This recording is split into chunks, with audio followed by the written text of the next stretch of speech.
Congress, can I call you to order, please? Take your seats.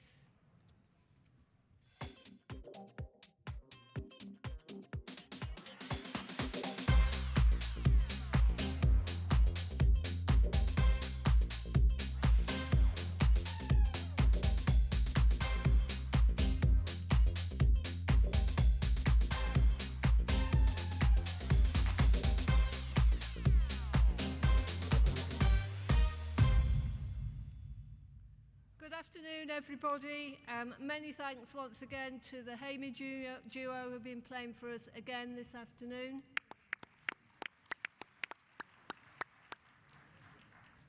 And I just want to start by reminding you that to ensure we get through all the business, it is important to respect speaking times. 5 minutes for moving a motion and 3 minutes for seconding and for all other speakers. And these are maximum speaking times, and I appreciate your cooperation. I say this because we've been notified by a lot of unions who want to speak in debates this afternoon, so we are going to be tight for time. I therefore need to give you fair warning that I will prioritise unions who are movers and seconders of motions or parties to composites, and I may not be able to take all the additional speakers who've indicated that they want to come in. And when a debate isn't contested, I will move swiftly through the business. Having said that, can you just bear in mind the importance of not speaking too quickly to ensure that our BSL interpreters can follow. Can I also say, Congress, there will be a photo opportunity for black delegates today at 5:30 in the hall, and if you'd like to take part in that, please stay in the hall at the end of the session. Right, we'll start this afternoon with section 3 of the General Council report, Goods Services, the section on transport from page 36. I call paragraph 3.5 and composite motion 17, invest in the rail industry. The General Council support the composite motion. It's to be moved by ASLEF, seconded by TSSA, and supported by the RMT. ASLEF, please come forward when you're ready.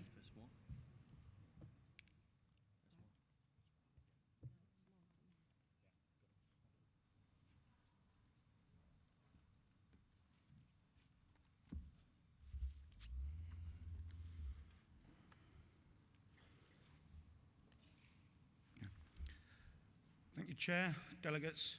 Miles Colombini from ASLEF Moving Composite 17, Invest in Rail Industry. I'm a train driver. I have been for over 20 years. And along with my co-workers and comrades from RMT and TSSA, I see on a daily basis the benefit, the value, the importance of the rail industry.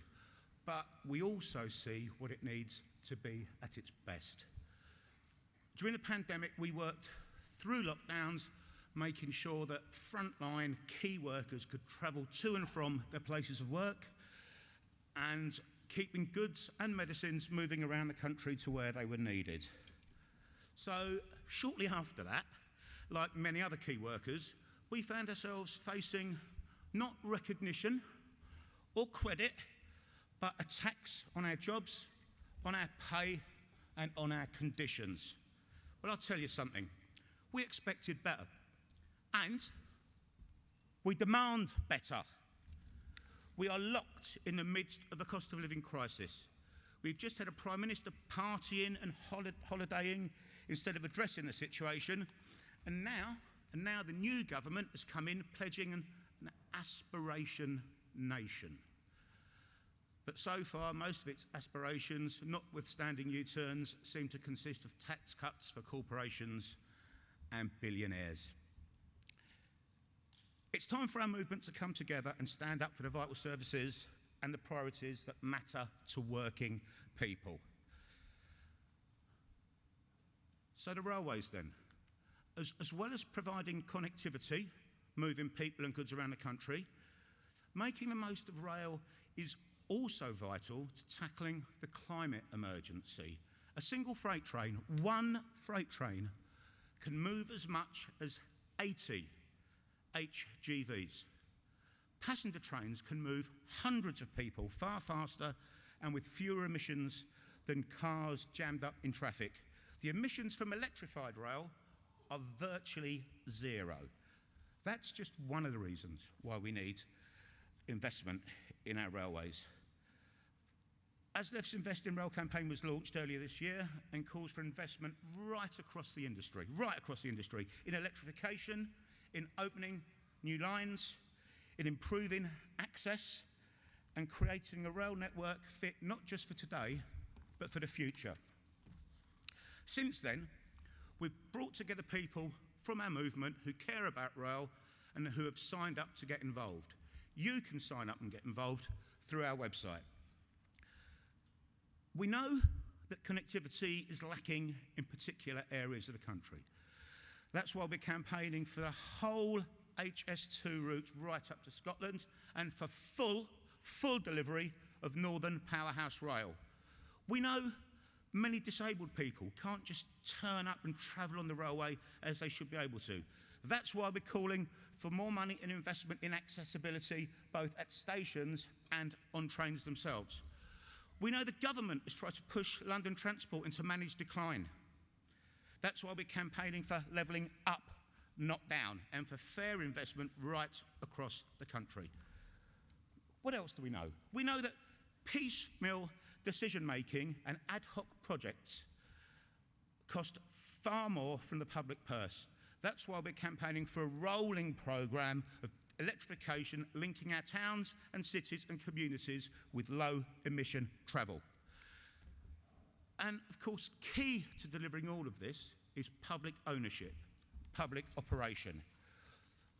The railway is a service, it's a national asset, and it should always be run for people, not profit, with surpluses returned to the public purse, not creamed off to private pockets. And this makes fiscal sense too. Pre-pandemic, and they are pre-pandemic, so they will have come down a little bit, but pre-pandemic figures show that for every £1 invested in the railway industry, 5 are returned into the economy. So, I'll wind up by saying, please vote for this composite. Let's work together to fight for the investment that our railway and our country needs. Join us, sign up to the campaign, wear the badge, invest in rail. Thank you.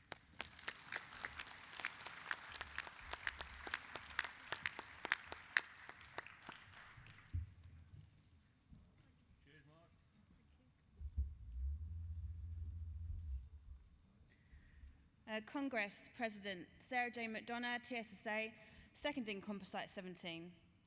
On the railway, we're taking action over the continued pay freeze for rail workers, the threat of job cuts to our industry, and the threat to our terms and conditions that were fought for and won by us and by those who came before us. We worked through the pandemic to keep vital rail services running, and now we're facing unprecedented change across our industry without any guarantees of job security or our terms and conditions. The public have faced years of price hikes on the railway. This has only served to boost the profits of privateer operators. In most train operating companies, we are now marking the 3rd year with no pay talks at all, and yet the ticket prices in England and Wales rose by 3.8% in March, the biggest hike in 9 years. For those of us working on stations, we're now fighting against the closure of thousands of ticket offices. Another idea that isn't in the interest of the public. Alongside these worries of our job losses in our own areas and attacks on our terms and conditions, the cuts planned for Network Rail are of equal concern. We know that the safety inspections carried out by maintenance workers keep us, our families, our friends and you, the public, safe while travelling on the railway. 16 years ago, train 1 Sierra 83, the 1715 service from London Euston to Glasgow, derailed near Greyrig in Cumbria. It was carrying 4 crew and 105 passengers and was travelling at 95 miles an hour when it came off of the rails. The derailment was caused by a faulty set of points. The coroner, Ian Smith, found that a scheduled inspection had not taken place and that Network Rail had been warned about concerns about the availability of the right tools and problems related to understaffing. He issued a Rule 43 report in order to raise concerns with a view to preventing similar incidents in the future. Now, in 2022, Network Rail want to cut down on safety inspections in order to cut back on the number of staff, keeping you safe on your journey. We have one of the safest railways in the world, thanks not only to the diligence, commitment and experience of the workers, but because trade unions have fought for the high safety standards that we have now. Unfortunately, our railway operates on some of the oldest infrastructure in the world due to decades of underfunding. It needs more investment, not less.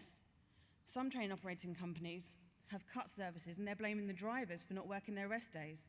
They want to turn us against each other. They want to turn customer service staff against the drivers. They want to turn the general public against the railway workers. Please don't let it happen. Please come to picket lines, keep showing your support to all workers on strike.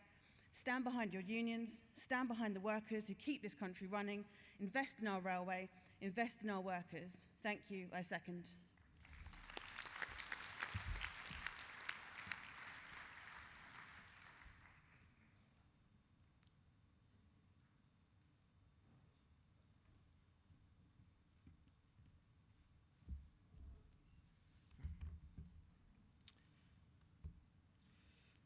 Hello, conference. I'd like to say also hello to the President, and I'd like to thank TSSA and ASLEF for moving and seconding the motion. My name's Rupert Pickering. I'm an RMT train driver. I'm supporting the composite today, and I'm going to focus on RMT's amendment, which is about Labour Party's policy to bring rail into public ownership. We had previously received mixed messages from Keir Starmer and Rachel Reeves that were very, very worrying, but we welcome the recommitment from Tan Desi and Louise Haigh on Labour's front bench to bringing rail back into public ownership, because privatisation has been a disaster. It's been a disaster for passengers, where their fares have skyrocketed, but the service has been terrible. And these things now are letting down our society and the economy. But a terrible service and skyrocketing fares are actually required for maximum profit extraction by the train operating companies, by the Roscoes, the rolling stock companies, and the cowboys who are outsourcing our cleaners and our engineers. We've got RMT cleaners who are sleeping on benches in bus shelters because the cowboys at the outsourcing companies are trying to make a quick buck, underpaying them their already minimum wages. That's why I'm asking you to support the cleaners who are on strike from the RMT, who are reballoting soon and have already taken 23 days of strike action this year.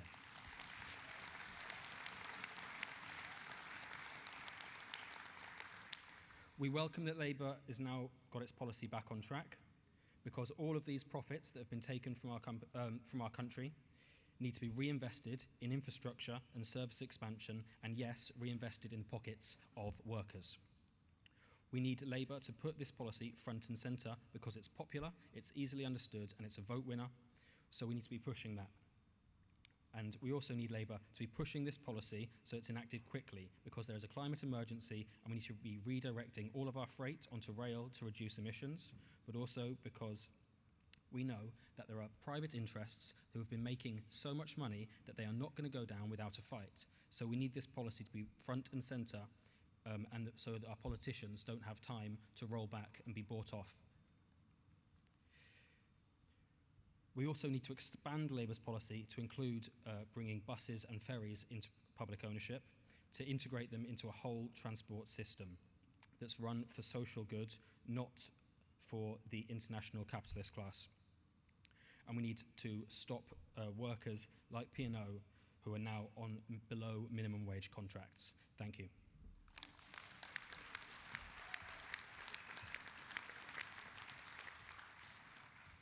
Thank you. We'll now vote on composite motion 17. Will all those in favour please show?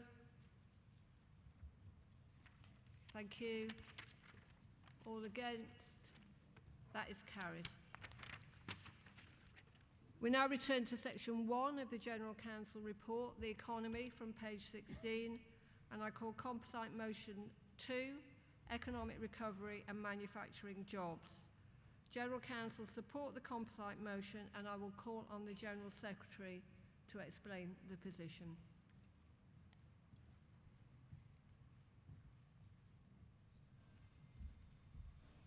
Thank you, President. In setting out the General Council's explanation, I've just got 2 quick points to make. The first point is that all of us are united in our support for good jobs in manufacturing. We know these jobs are the engine of the economy and they provide decent unionised employment right across the country. But governments over the last 30 years have been content to let jobs decline and businesses go overseas. Time and again, they've failed to use the power of procurement to boost UK jobs and growth and ensure our collective security. From steel to shipbuilding to defence, workers have seen jobs lost, contracts sent overseas, and communities damaged. We can't allow this to go on. Over the past few years, we've lived through a series of crises, and government failings have weakened our ability to respond effectively. The pandemic has seen a crunch in global supply chains, and we've also seen a return of armed conflict in Europe. All of this underlines why we need a strong UK manufacturing base, alongside supply chains delivered within the UK, including within the defence sector. The General Council's second point is this: the world is less safe today because of the actions of far-right leaders. Our movement believes that the struggle for peace and the struggle for social justice are inseparable. And that's why we'll continue to fight for an economy that puts these aims first. That requires us to keep looking at the possibility of defence diversification in the long term, engaging directly with the workers involved so we protect jobs, pay and conditions. Our position is clear: no worker, no community must lose out. Congress, please support the composite with this explanation.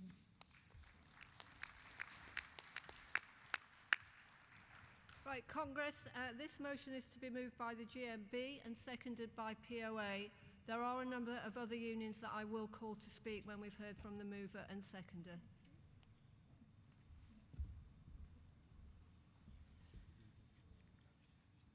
President, Congress, Nigel Warren moving composite 2 for GMB. Thank you, Francis, for doing my speech. I want to start by putting on record our thanks to the POA for agreeing to be part of this motion. Congress, I am proud to be proposing Composite 2, and I'm proud to have been a defence manufacturer worker. Defence manufacture is essential in the wider economy. The sector directly employs more than 90,000 people. These are good quantity, well-paid, unionised jobs. And those jobs to be lost, and the impact will be devastating in the communities from Glasgow to Barrow and Furness to Derby and to Plymouth, where I work, Denport Dockyard, and where members of my family worked for more than 200 years. Congress, I know this is the bitter sting that job cuts bringing. As defence workers, we remind the scars left by the gap by the submarine orders in the 1990s.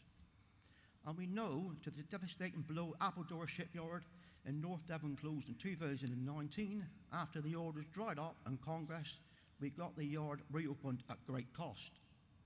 But 2 million manufactured jobs has been lost in the last 30 years.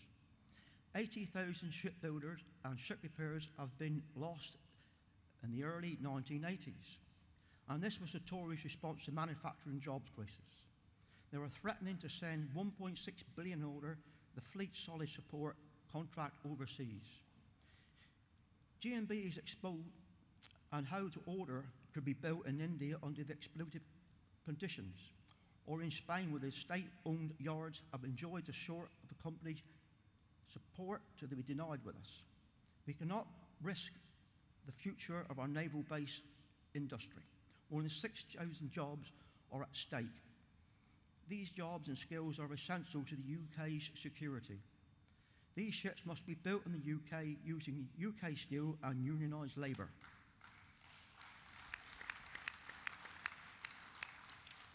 We should send a clear message from the hall today that the whole of the trade union movement stands with defence manufacturer workers in the hour of need. Investment of defence manufacturing must be at the heart of any plan to reviving the wider manufacturing sector.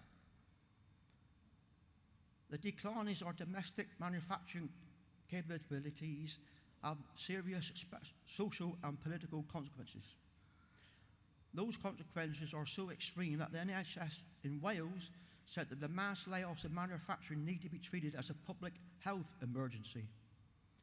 And the rundown of defence jobs is hindering our ability to send aid to victims and the fascist aggression in Ukraine. We need urgent investment in jobs, and the next generation of skilled workers will help keep our country safe. Congress, 5 years ago, the TUC carried a policy that said we would need to move away from the defence manufacturing. I submit to you that the policy is not fit for the world we now live in. Murderous dictators are on the march. Full-scale industrial war is being fought in Europe again.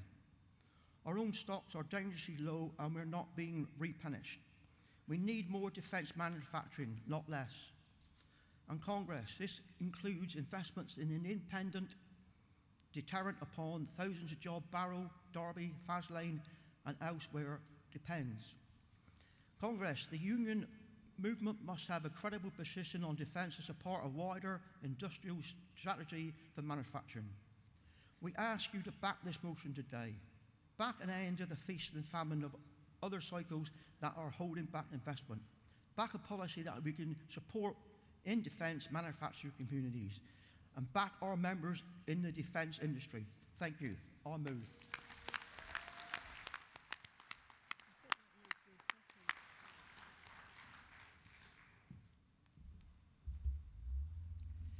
President, Congress, Mark Fairhurst, National Chair, POA, happy to support this composite. Congress, in the 1960s, we had over 8.9 million people working in this sector.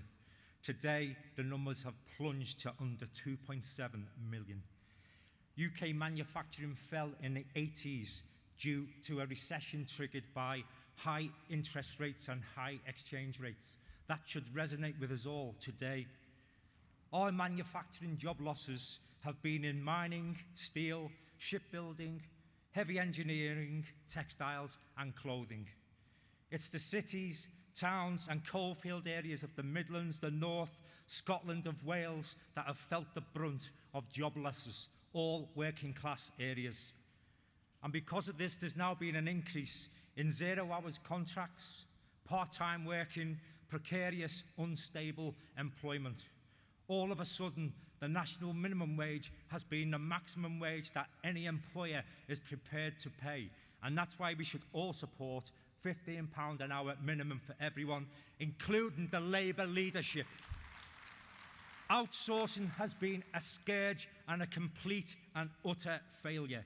Ships, trains and planes built abroad when those contracts could have been brought in-house, giving people highly skilled and well-paid jobs and ensuring our younger generation have decent, well-paid apprenticeships that give them decent, well-paid jobs.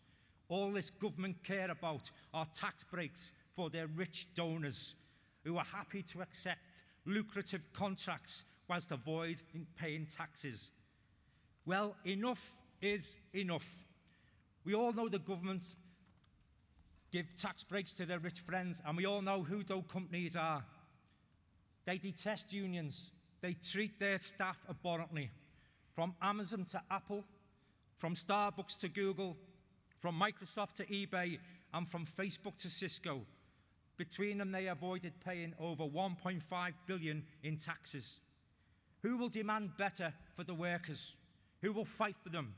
Who will make a difference? Who will launch a campaign to reignite our manufacturing and defence industry? Comrades, we will and we must. So let's unite. Let's demand better for our manufacturing industries. Let's demand better for our defence industries. Let's abandon outsourcing and bring all government contracts back into our great country. Let's give our youth a future. Let's have decent, productive, successful and skilled workforces. Let's have decent wages and decent standards of living for all our members. But let's not just demand, let's enact. We are the voice of the people. We are the ones who can and will make a difference. We have to lead. Demand better because we deserve better. And if that includes taking coordinated action, then let's do it. Let's launch a campaign to reignite these industries. And by the way, it's good to be anti-war, but Could you wind up, please? solidarity, comrades, all the best.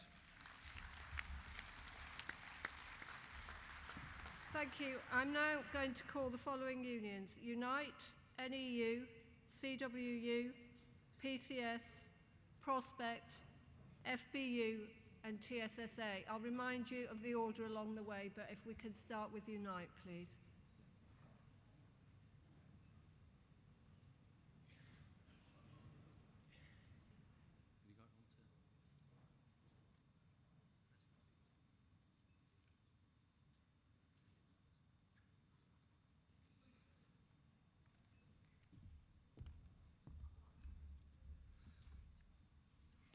Thanks, President. Conference, Steve Turner, Unite, speaking in support of Composite 2, but with very serious reservations. Comrades, no union represents more people across manufacturing than Unite. Hundreds of thousands of skilled workers from automotive to steel, paper to aerospace, all failed over a decade by a government with no plan, little ambition, and not even the slightest interest in a strategy to support them. A decade of failure only topped by the recent appointment of Jacob Rees-Mogg. God help us in manufacturing. In the face of this government-led attack on our jobs and communities, it's our unions that have been at the fighting force for long-term investment, resilient UK supply chains and job security. Investment to repurpose our plants, upskill our workforce and create the apprenticeships that will release the ambitions of a generation and more. To decarbonise our processes and manufacture the products our future demands, from heat pumps to hydrogen, fuel cells to turbines. Conference, we support the Composites demands for a manufacturing commission, an ambitious industrial strategy and a procurement strategy, and of course the delivery of genuine workers' transition to a green economy. In our defence sector, for too long, taxpayers' money's been used to prop up the economies of Texas and Virginia when we should have been investing in people, skills and production here. But at a time when we're fighting vicious cuts to services, we have to be clear that it doesn't require an increase in defence spending to ensure that our naval support ships are built here with UK steel, in shipyards from Appledore to Belfast, Birkenhead to Rosyth. Nor does it require increased spending on defence to commit to ongoing defence programmes, supporting thousands of skilled unionised jobs in Barrow, Bristol, Preston, nor Yeovil.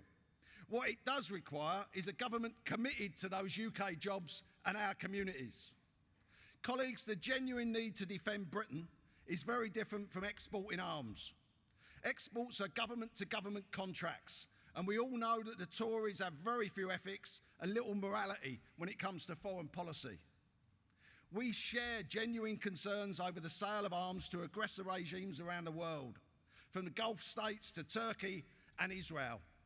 We understand that from Ukraine to Palestine, Kurdistan to Yemen, it's civilian communities that pay the biggest price of war. Conference, the politics of defence we sought at the ballot box, by street protest and as a movement working for peaceful solutions to conflicts around the world. But the tools to defend Britain, just like the products needed to win the war. Can you wind up, please? I'm wound up, Chair. I know. And the energy crisis. I've been wound up for years. And the products we need to win the war against climate change and the energy crisis, we can and we must make here. I support Composite 2. The old ones are the best. I now call NEU. President Congress, John Rediford from the NEU, and we are opposed to Composite 2.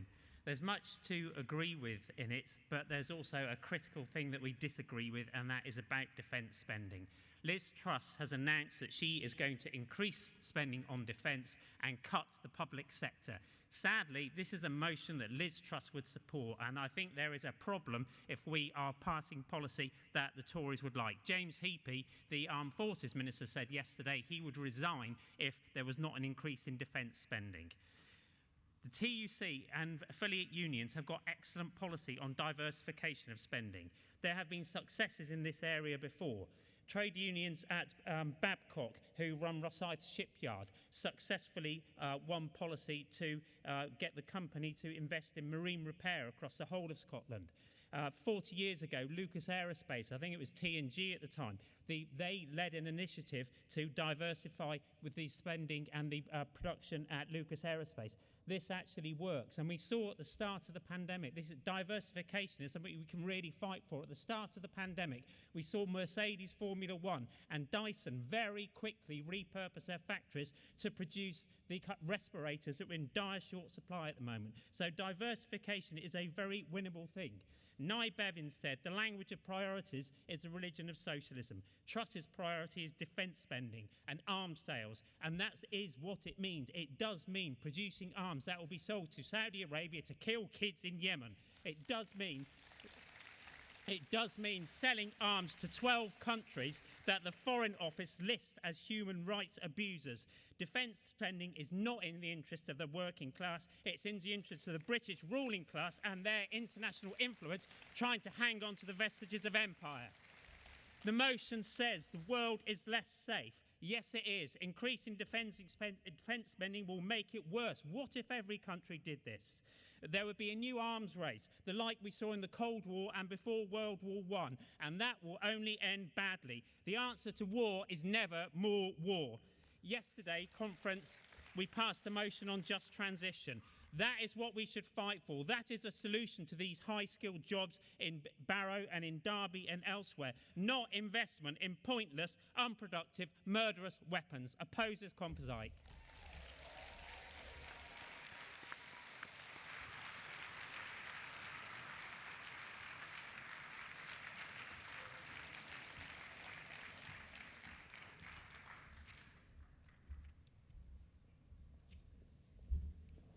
President, Congress, Rob Witherspoon, Communication Workers Union, also to oppose the motion.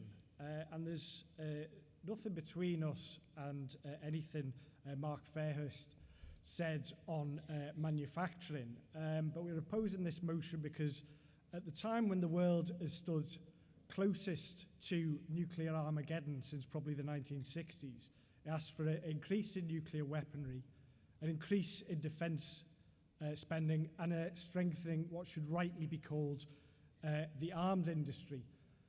And the point as just made by John of the NEU is that trade union members may make these arms, but they certainly don't determine where they're used.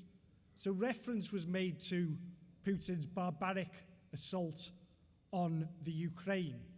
But the largest purchaser of UK-made arms is Saudi Arabia. I can tell you that the fragments from British-made bombs dropped by British-made aircraft have been found at sites that have killed men, women and children in the Yemen. And the arms manufacturers, like any capitalist, they want to expand. They want to try new products. But when they try new products, that means children without their mothers and fathers, and mothers and fathers without children. Now, this motion takes aim at the 2017 policy carried here on diversification of defence. We still believe that is absolutely the correct policy for all the reasons outlined by John. And as the motion says, and as Francis has said, the world is less safe now. The remedy for that is not an arms race. Major cuts are now threatened to our public services. John McDonnell at the Fringe meeting just this afternoon said that could run to £40 billion. I'll tell you what our priorities will be. I'll tell you what the priorities of this hall should be. That is defending our vandalised education service and our overstretched NHS.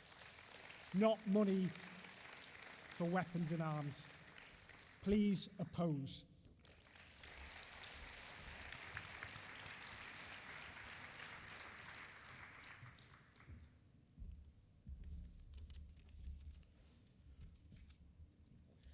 President Congress, Martin Kavanagh, speaking on behalf of PCS to oppose this composite. Comrades, our union has a long-standing policy of opposition to increased defence spending. We don't have that opposition because we don't believe in a manufacturing industry. We don't have that opposition because we don't believe in good quality jobs conducted by union members and provided by union members. We do it because the ruling classes have shown generation after generation that they cannot be trusted when they have such power in their hands. We should never forget, comrades, that the trade union movement is an absolute critical part of the peace movement. During times of conflict and war, it's the working classes who suffer the most. This misery cannot and should never be de-linked from British arms exports, which fuel conflicts and human rights issues. 2/3 of the countries classified as not free because of their dire record on human rights and civil liberties received £17 billion worth of weapons licensed by the UK government over the past decade. And comrades, out of the 53 countries castigated for a poor record on political and human rights on the Freedom House list, the UK sold arms and military equipment to 39 of them. A commitment to more defence spending will only serve to heap more misery and death onto millions around the world. The defence spending budget in this country is already the third highest. Only China and the United States spend more. Comrades, adding to an already astronomical defence spending budget simply cannot be justified. We spent virtually the entire day yesterday debating and passing really progressive policies on the green agenda, progressive policies about supporting refugees coming to this country. Comrades, we also know that society right now in the UK is seeing millions of people living in poverty, millions being devastated by the effects of climate change. Comrades, we understand the need for jobs. We understand the need for the unions to defend and enhance jobs. But we don't, as a union, believe we can get rid or throw away our responsibility to wider society either. PCS calls for diversification in the defence industry, rather than going back on the commitment of 2017. We should be doing much, much more. Workers across the defence industry have skills that can be redeployed to get better green, to manufacture in the industry, get green agenda progressed in this country, and have proper, decent, good quality jobs. Comrades, yesterday we heard opposition to a motion about, opposition to this motion is not about opposition to workers' rights, not about opposition to workers' jobs. We have a rabid, racist, right-wing Tory government. If this motion gets passed, it will be a step backwards for our movement, a step backwards. You're out of time, I'm afraid. A progressive every policy we passed yesterday. Comrades, reject the motion, oppose the motion. It's not an attack on workers' rights, it's an attack on the most vulnerable. We welcome the mayor, oppose the motion. We do not need more defence spending.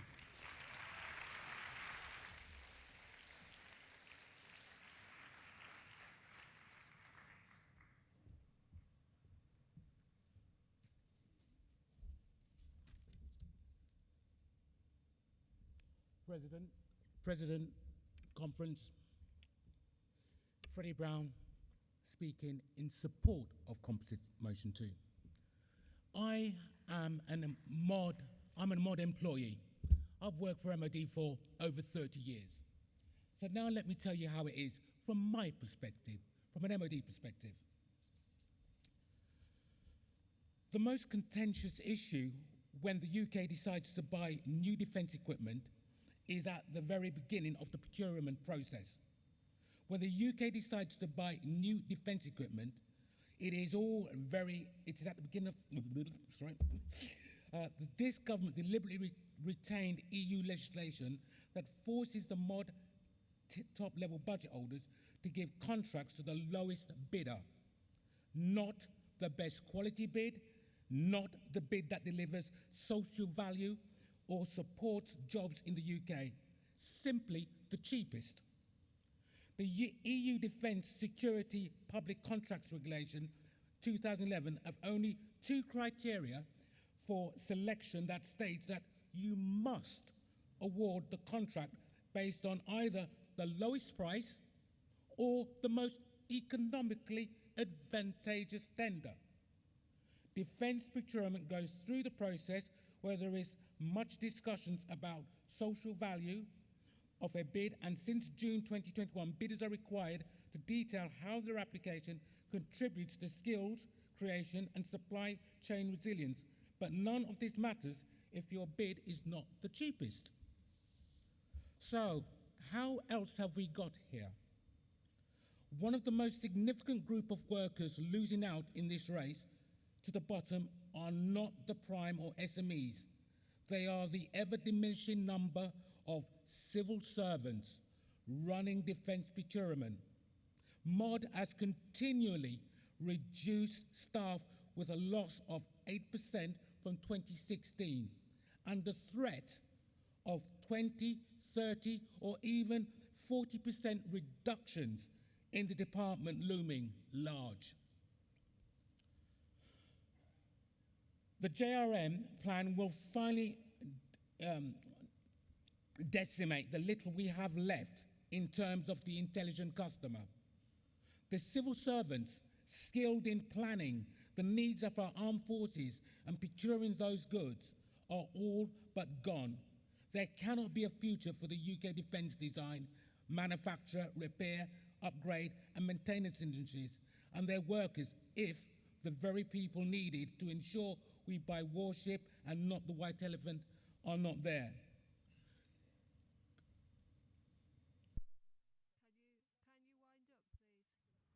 Can you wind up, please? Congress, please support this motion.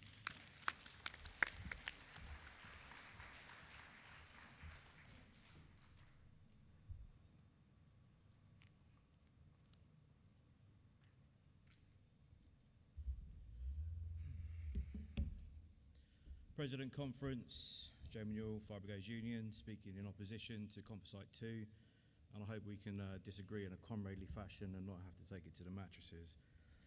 I speak as a son of a paratrooper, and with the age-old saying that a bayonet is a weapon with a worker at both ends. And this motion is essentially calling for jobs for bombs, and whilst I believe in solidarity, I have to urge Congress to oppose this motion as it's predicated on the escalation of conflict. 179454. Two numbers that we must not forget. They are the numbers of the British Armed Services personnel that were killed during the Blair Years crusades in Afghanistan and Iraq. I could go on and list them all and talk about the civilian casualties, an ever-increasing number of which in the 21st century, and a disproportionate number of which that are children. And I have to say that I'm surprised at the Council's position. Maybe disappointed even, considering that we opened this year's Congress by reaffirming our opposition to war. That was your words, not mine. And indeed, we stood in recognition of the dead and the atrocities in Ukraine, and yet they've got a position of supporting the motion.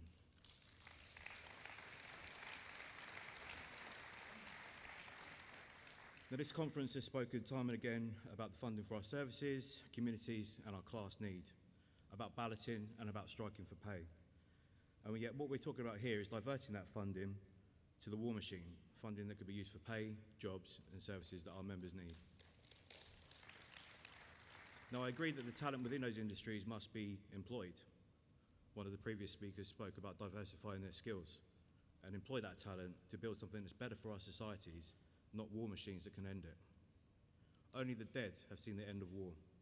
179 and the 454. Remember them and oppose this motion.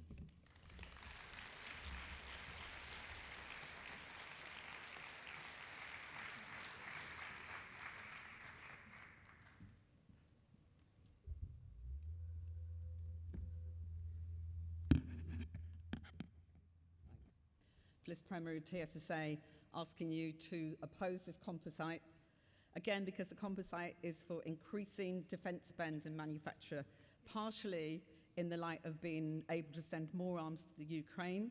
We all support the plight of people in Ukraine and want this horror to stop, but we don't see much movement on Londongrad.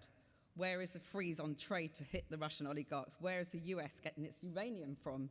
Cut them off. Congress has stated we don't get to choose where weapons we make end up? Even if you support sending arms to Ukraine, how do you know they are not banned for the outrages by the Saudis, devastation in the Yemen, in Syria, and Gaza? Congress, this Tory government already supporting 3% increased spending, 3% defence spending. What happened to our proud stance on diversification? Who's actually going to benefit? Working class communities or billionaires reaping the benefits from the destruction of the international arms trade? Solidarity with our impoverished workforces, including hard-hit Appledore. But following huge struggle, as I understand it, the shipyard proved it could actually diversify and use transferable skills, if I'm not wrong. Global food production, critical public and health services, building a low-carbon 21st century infrastructure, or fueling ever-escalating war, destruction, displacement, and Congress literally blasting through all our global efforts to tackle the climate crisis and contain global heating. Look at the carbon footprint of just one sortie alone. Congress will make a total mockery of our climate justice efforts. And we need to think about automation and the changing nature of warfare, a capital-intensive industry with jobs already declining year by year, cyber warfare. Only this morning, we supported a motion on technology and automation about embracing the retraining and skills we need to get ahead of the game. For the sake of our workers and hard-hit communities, we need diversification and good jobs in a just transition. We need to manufacture and control the supply chains of everything we need for a thriving, needs-based, decarbonised economy. Energy, transport, social health care, our fragile public services. International solidarity, comrades, versus the multinationals who rule and are destroying our world. Congress, don't be tempted by this misguided composite. Please vote against solidarity.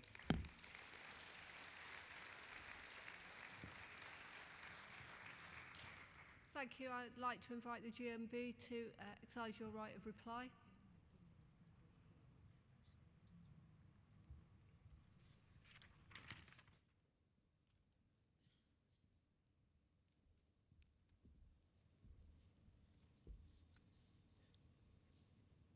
Thank you, President. Congress now has won 70 right for reply. Exercising it. Can I read it? Can I? Exercise right for reply. We respect the fact that we all bring our mandates to this conference. But I ask the unions that spoke against the motion to consider this. There is a jobs crisis in manufacturing. More than 200,000 jobs have been lost since 2019. The UK has the lowest investment levels in the G7. We need more investment in manufacturing, not less. We cannot separate defence from civilian manufacturing. Our members' work leads to orders in UK steel, components and professional services. Each defence manufacturing job supports another 2.5 jobs in the community and supply chains. And we need these jobs and skills in our national security, which is more threatened than it has been for 60 years. And our members need certainty about their future. Congress, this is an industrial solidarity. Stand with your members and we'll stand with yours. Please support. Thank you.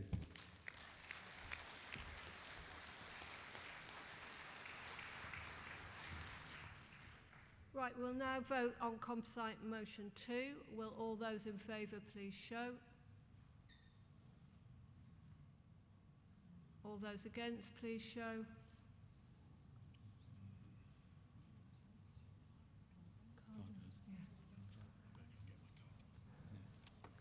Thank you. Put your hands down. It's too close to call from the platform, so I'm going to take a card vote on this motion. Can I have tellers in their places, please? And will delegates and photographers please be seated and keep the gangways clear? Did I do roll call? Yeah. Just give them a minute. Where's Matilda?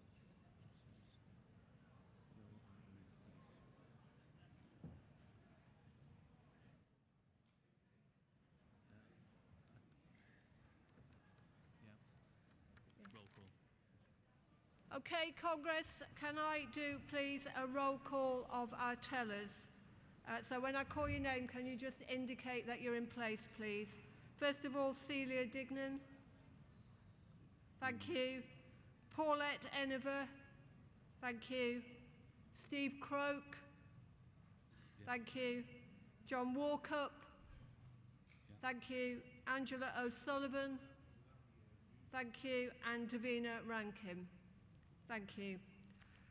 Right, Congress, all those in favour of the motion, please stand, turn to your left and show your card, and keep your card showing until I announce that the vote is taken. Delegation leaders.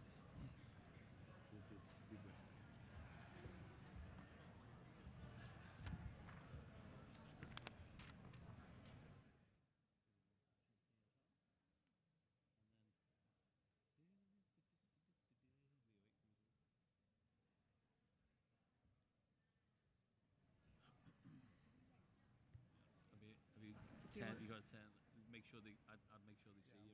Are you going to go? Oh, I better go down there.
Okay, thank you. The vote in favour has been taken, so those who are voting in favour can now sit down.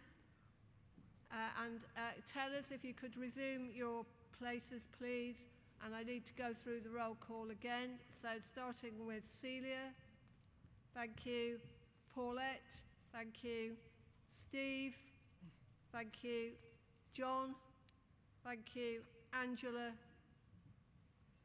And Davina. Thank you.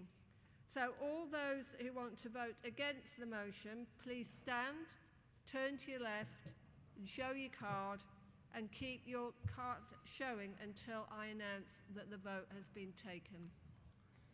In the meantime, I'll go fix this.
Okay, thank you. The vote has been taken, so you can sit down. Thank you.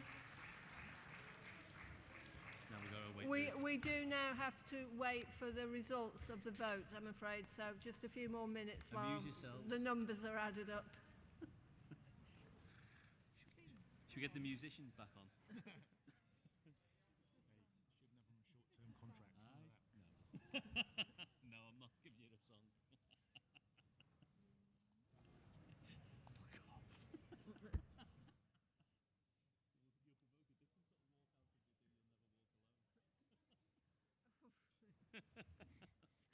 Had to empty the hall in one easy lesson. Tony Woodhouse said, "How's your night out?" Saliba song.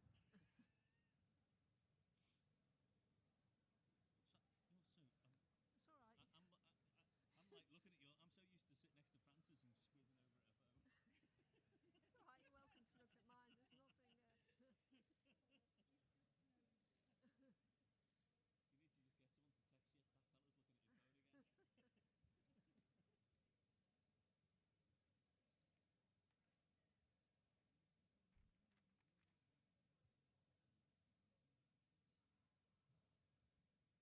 I won't give him a lift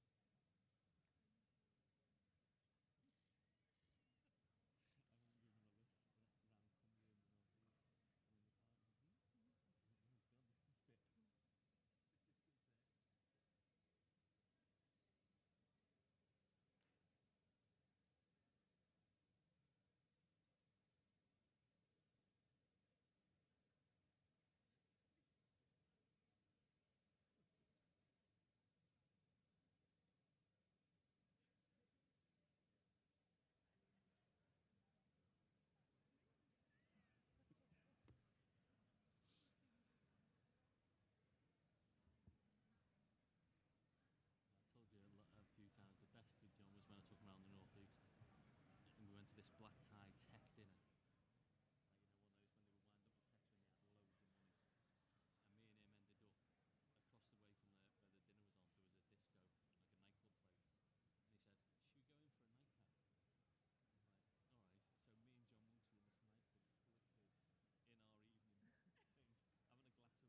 I was like, "All right." So me and John Monks were in this nightclub full of kids in our evening thing, having a glass of whiskey. I was like, "How long have we got to stay here for?" I know the general secretary wants a drink. We didn't, definitely didn't. Oh yes, please. Coffee? In fact, Green tea? Yes, Cudsy, please. can I get a can of Diet Pepsi? Awesome. Cheers. Thank you. Ian, do you want a drink?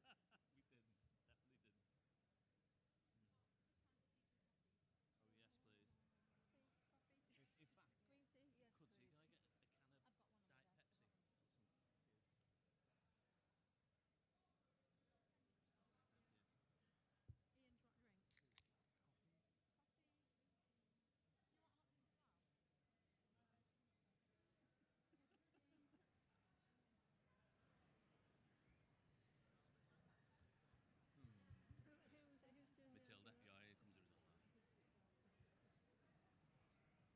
Who's doing the Matilda, opening? yeah, here comes the result now. Here comes Ben. And the results from Iceland. White coffee? Yes, thank you. Very tight.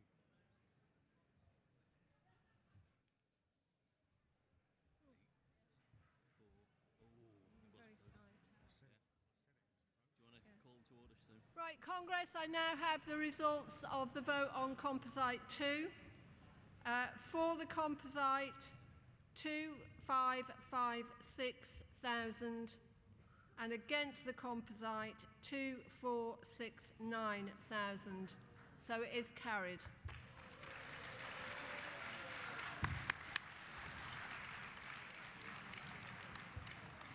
Right, Congress, can we settle down? I just also want to give you advance notice that I may change the order of business in order to bring forward the General Council ballot results and the address from the General Secretary Designate.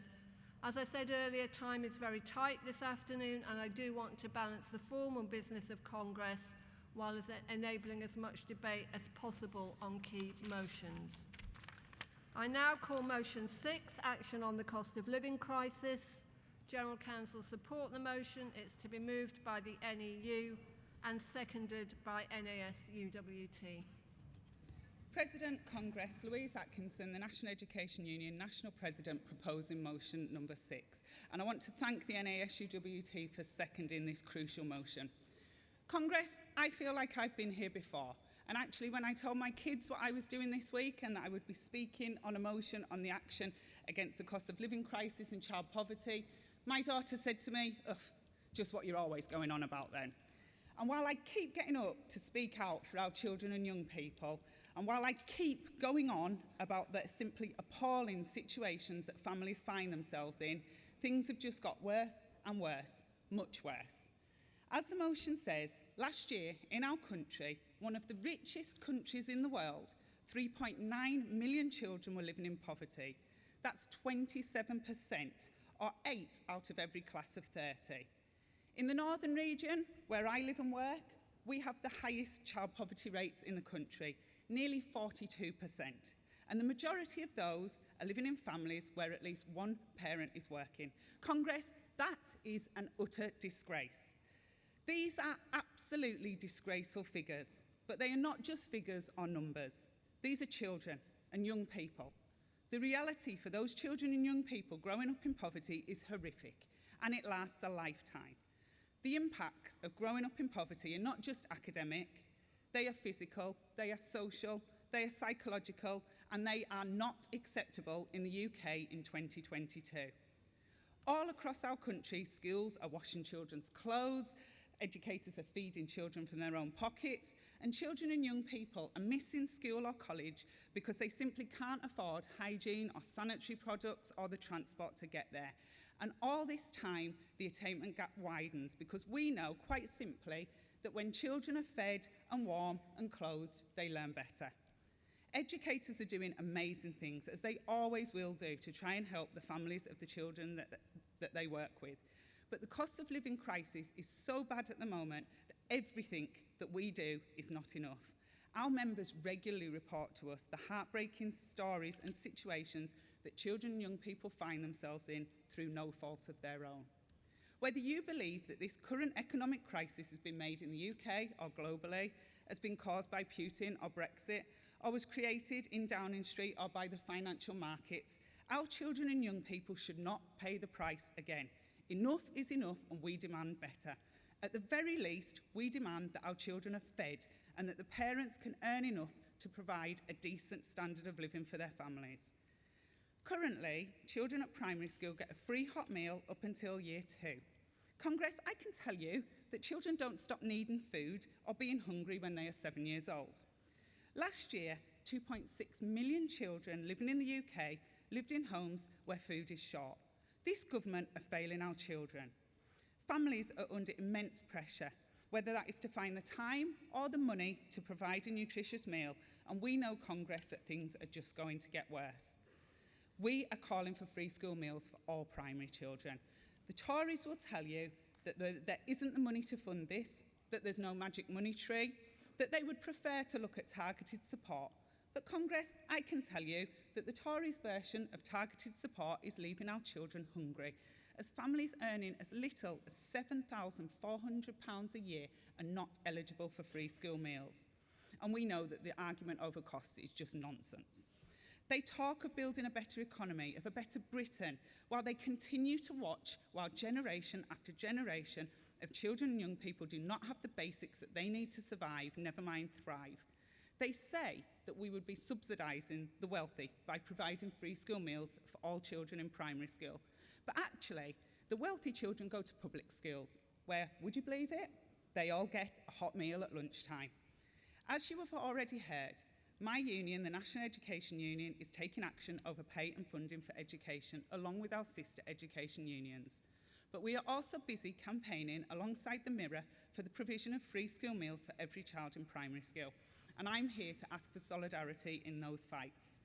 Solidarity is a word that, as a committed trade unionist, is very dear to my heart, and we've heard it mentioned lots during this Congress. But we know it's not just a word, it is an action. Show your solidarity by joining us and any other workers on picket lines. This action of solidarity can be coordinated through initiatives like Strike Map UK. Sign our letter to demand The government provides a free school meal to all children in primary school. And when the President puts the question, show your solidarity by raising your hand to support this motion. Thank you.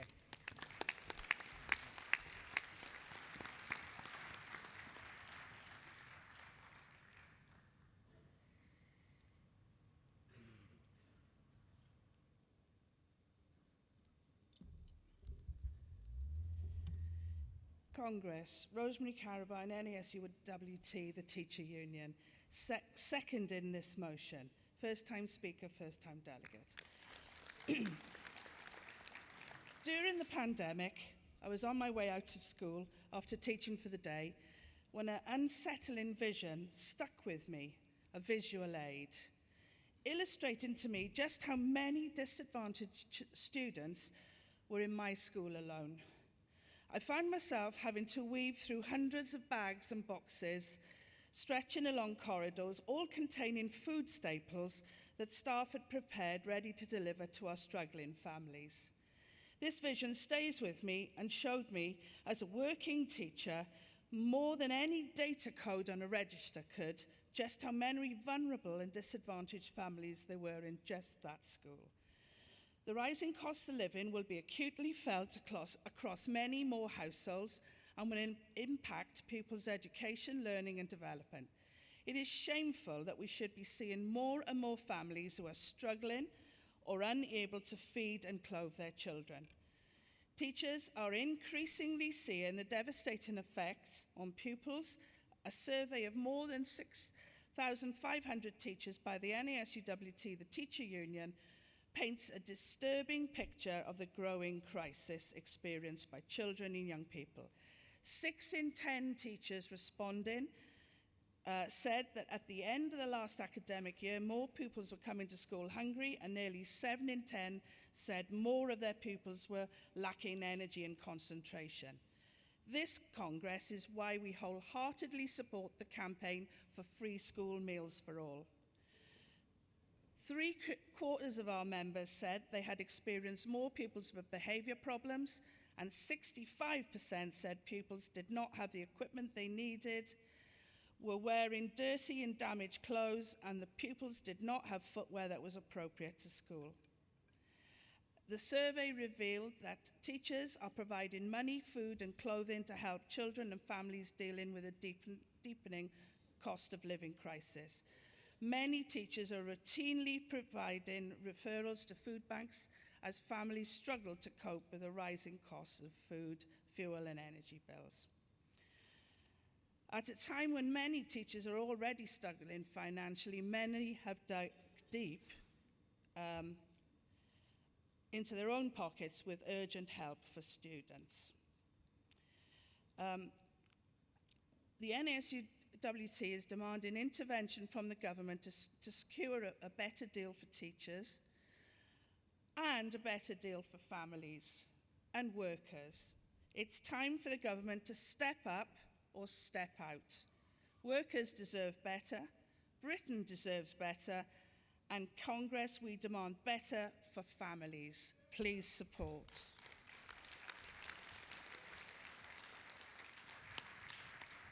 Thank you. We'll now vote on motion 6. All those in favour, please show. Thank you. Any against, please show. That is carried. I call paragraph 1.7 and composite motion 3, food emergency. General Council support the motion. It's to be moved by the Bakers Food and Allied Workers Union, seconded by the BDA and supported by Unite.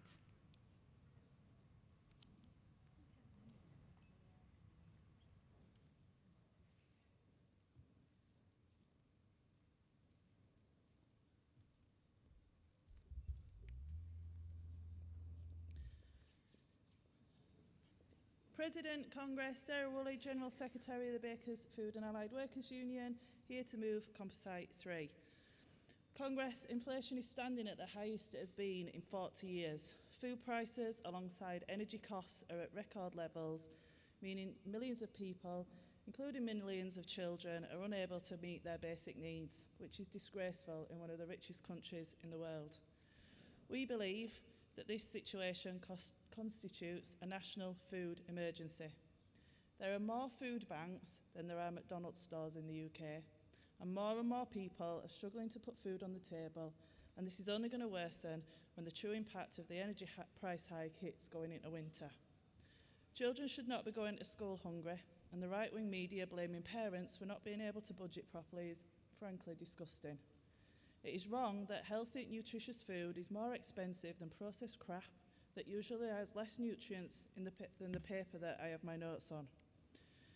We need to urgently organise a National Food Emergency Summit that determines how to resource and deliver a plan to ensure every citizen in the UK can access good, quality, affordable and nutritious food that is produced from field to fork by well-paid, unionised workers.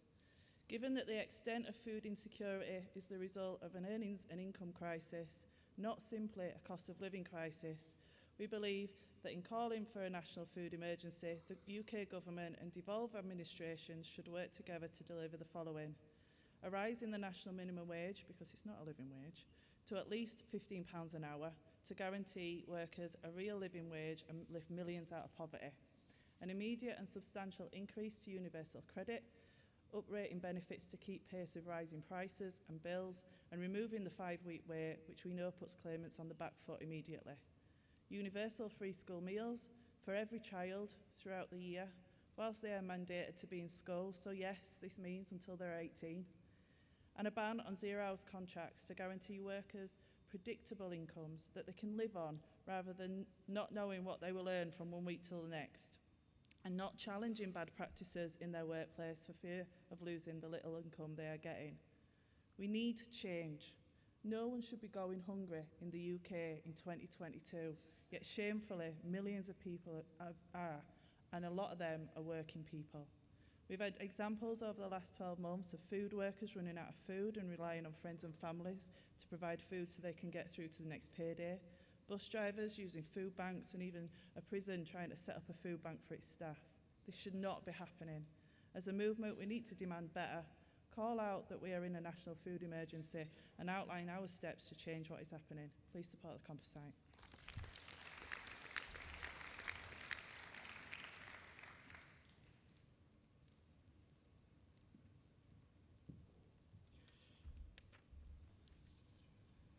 President. Congress, Katrina Evans, BDA, seconding the composite. Congress, the BDA wholeheartedly supports the call for a national food emergency summit. It is difficult to grasp that the UK is now in a state of crisis so dreadful that people cannot afford to feed themselves and their children. We are experiencing food poverty in one of the richest countries in the world, which is nothing less than a scandal.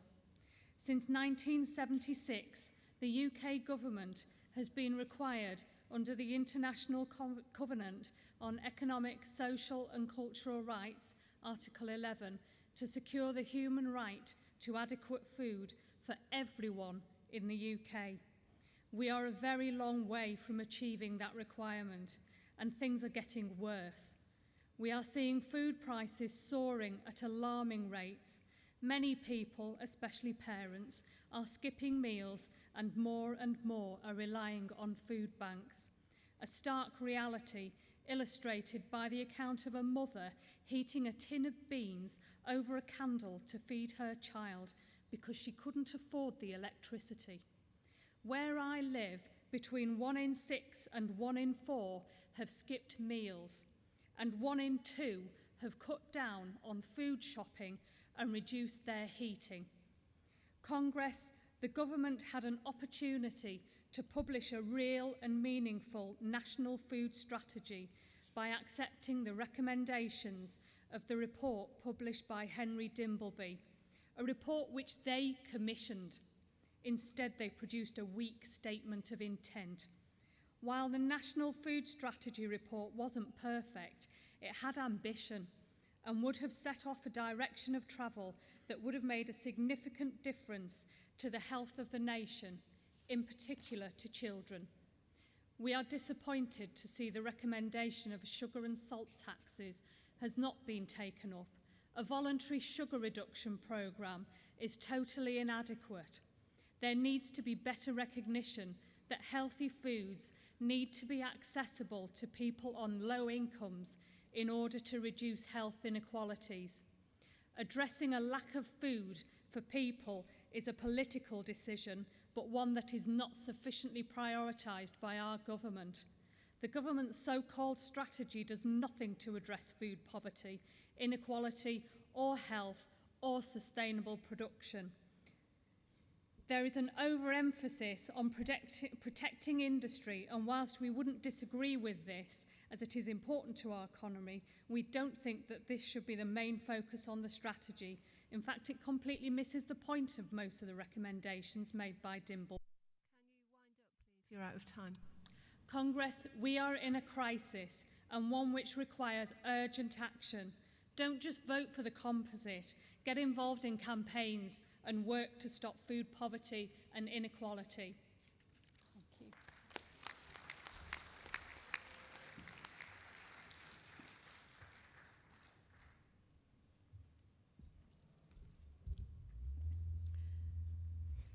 Thank you, President Congress.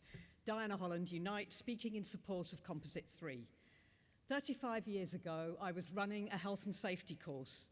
At the end of the day, a cleaner in a poultry factory came up to me and said, "This job is slowly killing me." I've never forgotten those words, and I've never forgotten the look in his eyes.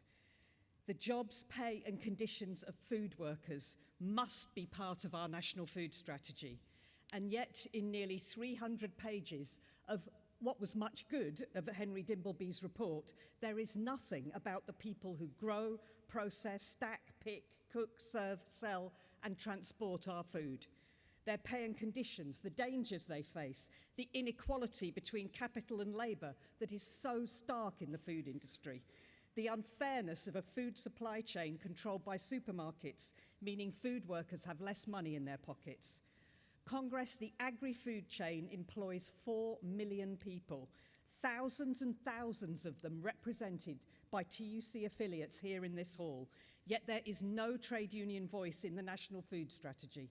Unite was mysteriously invited and then uninvited. During COVID lockdowns, everyone recognised food workers as key workers, and the government turned to us to tell them what was really happening and what was needed. Well, I've got a message for the government. Food workers are still key workers, and we still know what's really happening and what is needed. Stop excluding us. We also cannot discuss a UK food strategy without addressing the climate crisis. The meat and dairy industries are major causes of greenhouse gases, but they employ 175,000 workers in the UK alone. So we have to put into practice the global trade union principles of a just transition that we agreed yesterday. There must be a transition to jobs that are decent, secure and sustainable, led by workers with no worker left behind. The motion is clear. Food safety and security is a basic human right that is being denied. We need action to secure safe, healthy food for all, produced sustainably, and food workers treated fairly and decently. Unite commissioned research shows that a £15 minimum wage without unfair age rates is good for workers, good for jobs, good for communities, and good for the economy. Please support food workers and this motion. Thank you, Congress. Thank you. We now vote on composite motion 3. Will all those in favour please show? Thank you. Any against? That is carried. Thank you. I now call composite motion 4 on energy costs. The General Council support the composite motion. It's to be moved by community, seconded by USDOR, with support from Prospect, TSSA and Unison. Congress, Steve Millman, Community Union, moving composite 4 on energy costs. Congress, energy costs have not been far from the headlines, with good reason. The scale of this crisis is unprecedented, and the government response has been flip-flopping back and forth, creating confusion and uncertainty when people need it most. we may have been relieved when the energy price package came in to support households and businesses. But now it's been announced that the package will last just 6 months. People are left desperately unsure about how they will cope beyond April. And frankly, bills have still gone up despite the steps taken. For the poorest in our society who are only just making ends meet, the rise pushes household budgets over the edge. Low-income families are already struggling. People are already making that hideous choice so neatly described by the phrase heat or eat. Many cannot pay their bills. Households have been offered no help to reduce their energy usage, something which would save money both at the household and taxpayer level and protect the environment. In these circumstances, this is madness. At the same time, businesses have been facing the same sky-high energy costs as households. Take the steel industry, for example. In recent times, UK steelmakers have paid 60% more for their electricity than European counterparts. This really matters as it threatens the viability of steelmaking here in the UK. But steel is absolutely critical if we are to achieve a low-carbon future. The government wants to achieve net zero steelmaking. This is much harder to do when energy costs are high, because every single greener technology uses more electricity than current carbon-intensive methods. And this is green steel that we critically need for our green infrastructure and net zero future. Towards the end of September, the Business Secretary announced the price cap for electricity for industrial users, helping to stabilise costs to bring them in line with European competitors. But even with the new price cap, prices are 4 to 5 times the historical average. Threatened by unsustainable energy costs is not just the future of the steel industry and other energy-intensive industries, but also the jobs they support and domestic UK supplies of critical goods like steel. We're putting at risk green jobs and the future of communities and families. The government must work closely with industries like the steel industry to come up with a plan that extends beyond this winter and to bring down energy prices to make UK production competitive and make the decarbonisation of the industry possible. It is essential that struggling households and businesses are supported right away. But we also need to act in the long term, giving people confidence and security about the future, ensuring that government industrial policy supports the decarbonisation agenda and providing greener, cheaper electricity which benefits us all. Congress, please support this motion.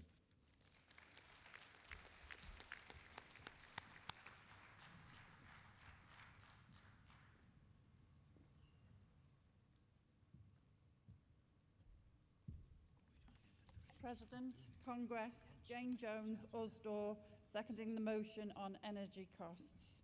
Congress, this country is facing a devastating energy crisis, and after the latest U-turn, the government's so-called energy price guarantee will now only last for 6 months.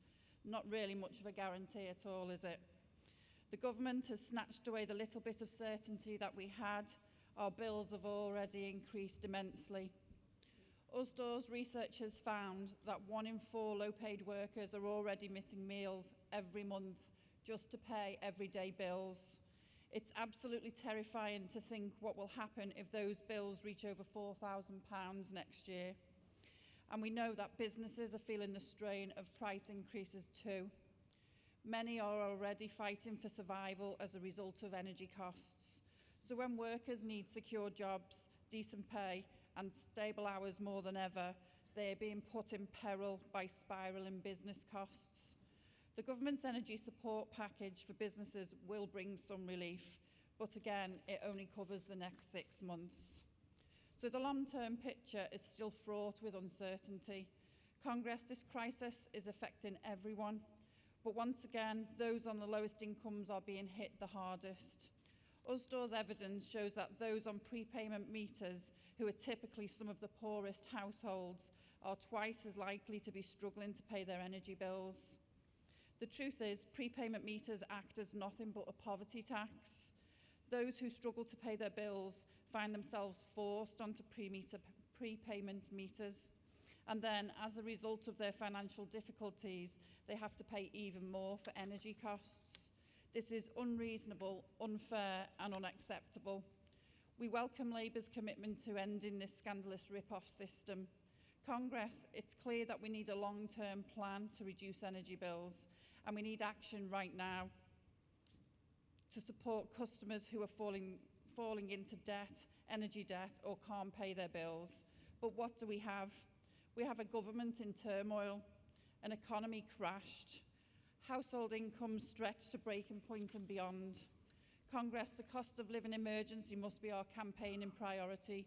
We must stand together to protect living standards, and we must stand together to protect jobs. Please support.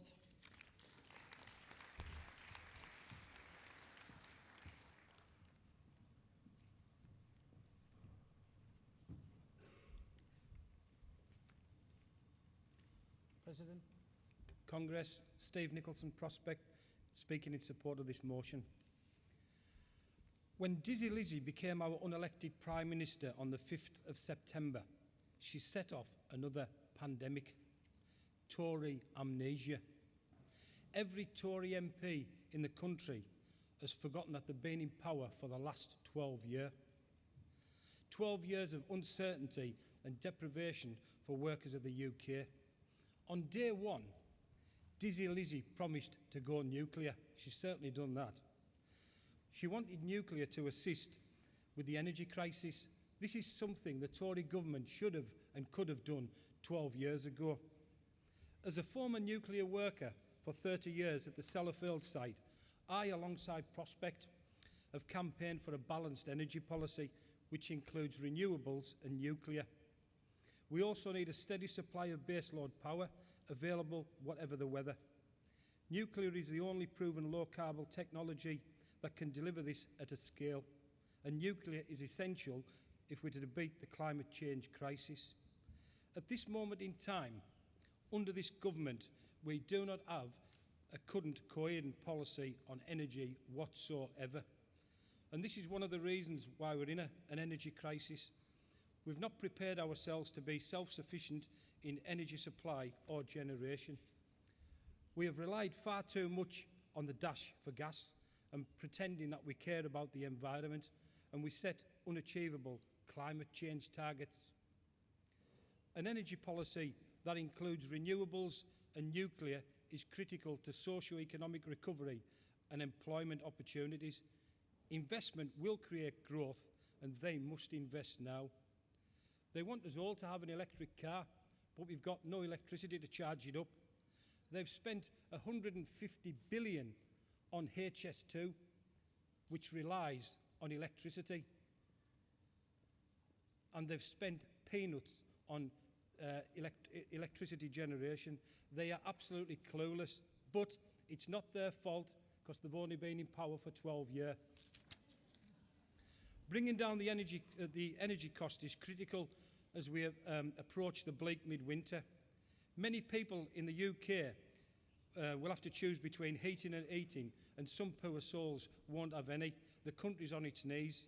The government are going to spend millions of pounds to encourage people to turn off lights, turn down heating, but many homes don't have double glazing, proper insulation, and the government must invest to have a rapid refit programme and speed up their smart meter installation.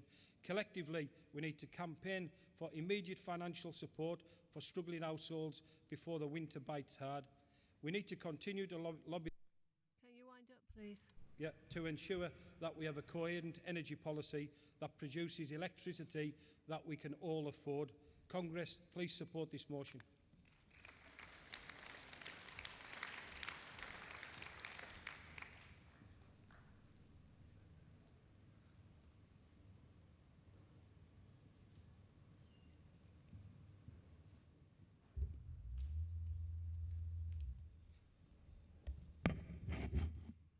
Just primary TSSA conference, we know we have to own our rail, mail, water, and of course steel and gas and electric, all our energy chain, generation, storage, distribution, clerical, back in public ownership, all our energy companies. We owe it to our communities crippled by the cost of living to fight for these. And you know what? These are key socialist principles, but it's not only socialists who realise that there is a logic and a need for this. As we've seen on the rail, mail, and other picket lines, many of the public of all political persuasions agree. They know we're on the right side of justice and logic. The public are with us. How else can we get energy justice for our communities and tackle the brutal climate and cost of living crisis? We're not going to get justice or a just transition from the billionaire owners with the governments that blow like the wind. Let's not pretend that's ever going to happen. We need to manufacture and own all our supply chains as we transition to renewable energy and the transferable skills of our underpaid workforce. We know there is precarious work in some renewables and that there are apparently more accidents in less unionised offshore wind than there are in offshore oil, which have had years of union struggle and health and safety challenges. We have a duty to unionise these essential, more recent industries and with a massive shift to renewable energy generation that fits the emergency we face. Remember how our last conference in 2019, we pledged to support our fantastic youth strikers for climate, our young people crying out for public ownership, a just transition and decent unionised jobs and infrastructure and a future that works. We owe it to them. We owe it to our UK and global communities. Support this motion and see you on the streets to continue to bring these demands together in fightbacks, including Enough is Enough at Westminster on the 2nd of November, but also make sure we are all out on Saturday, the 12th of November, every trade union member, friends and families on the streets as part of the fight for the Global Justice March during the COP of all inequalities, COP27. Be there, support this motion, solidarity.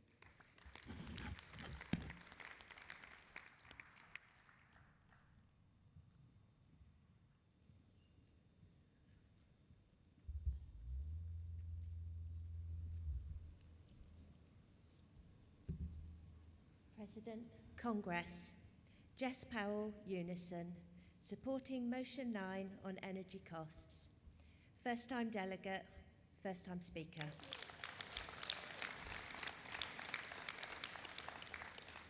I'm a teaching assistant in a middle school. The surging energy costs mean that my school, like thousands of others, will be struggling to pay their bills. And these huge fuel bills take money from the school budget, meaning there's less for wages, for buildings and for equipment, and learning materials for our children.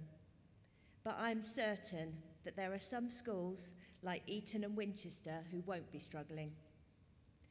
And I go home from work, like millions of other working class people, I worry about paying my bills and feeding my family. If no action is taken, official government statistics predict that 12 million households and 28 million people could be in fuel poverty by January 2023. Liz Truss can afford to run her home. Shame she can't effectively run the country. There is, however, plenty of money to tackle the energy cost crisis. During the pandemic, the number of UK billionaires went up and the amount of money they have grew. Wealth hasn't trickled down, it's rushed up. And of course, the energy companies themselves have made obscene profits, many of them higher than ever before, BP 6.9 billion and Shell almost 10 billion in the 3 months from April to June 2022. Not only should these profits be taxed and used to fund our schools and our hospitals, but these companies need to come back into public control. When we fight for decent pay to turn our hot summer of strikes into a winter of resistance and winning, we're also fighting so that no working class person has to choose between heating and eating, and no school has to choose between paying fuel bills and paying staff. But finally, we cannot do this at the expense of our planet. The climate emergency means that workers around the world are forced to flee drought, famine, monsoon, heat and cold. It's time to tax the corporations, to tax the rich, to nationalise the energy companies and use that wealth to tackle the climate emergency. Congress, back the motion and let's make lower energy costs and warm homes a demand for our movement. Please support.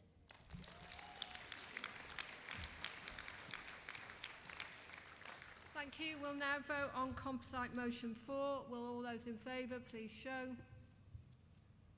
Thank you. Any against? That is carried.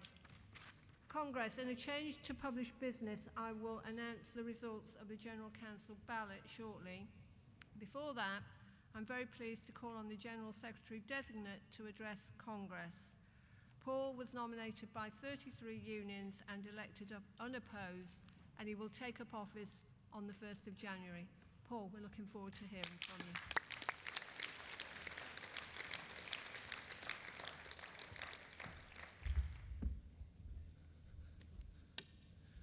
President, Congress, 33 years ago, I started working part-time for ASDA.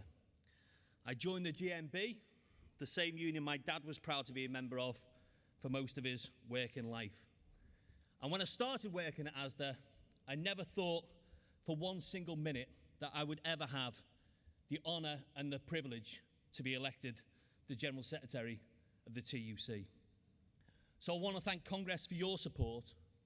And because trade unionism is a collective endeavour, is always a collective endeavour, I want to thank every member, every rep, every full-time officer, every TUC staff member, every TUC tutor who supported and helped me over the last 3 decades. Thank you very much, Congress. I don't know what the next few years will bring, but I promise to do what I can to justify the support that you've given me and to extend that support to the next generation of reps and activists coming through, the people who are the lifeblood of our movement. Now, I'm aware we're halfway through Wednesday afternoon. This isn't the time for long speeches. I suspect you're going to hear a few of those from me over the coming months and years, but I just want to say 3 things in accepting the nomination. The first one is to sincerely thank Frances for the work that she has done on behalf of the TUC. Now, Frances has been my good friend and colleague now for over 20 years, so I am not an impartial observer, but I think it's absolutely right to acknowledge that she has been an outstanding leader of our movement.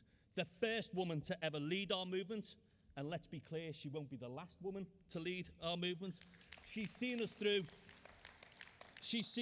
some incredibly difficult times. 10 years of hostile government and austerity, a vicious, vindictive trade union act with more to come, Brexit, and of course the pandemic and the cost of living crisis. And I could list out all of her achievements. I said it'd be a short contribution.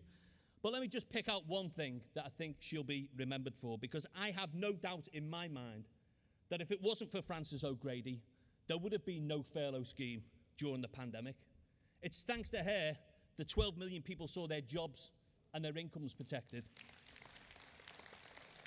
12 million people kept their livelihoods. 12 million people and their families were able to pay their bills. So Frances, thank you for that. Thank you for everything you've done over the last decade and more.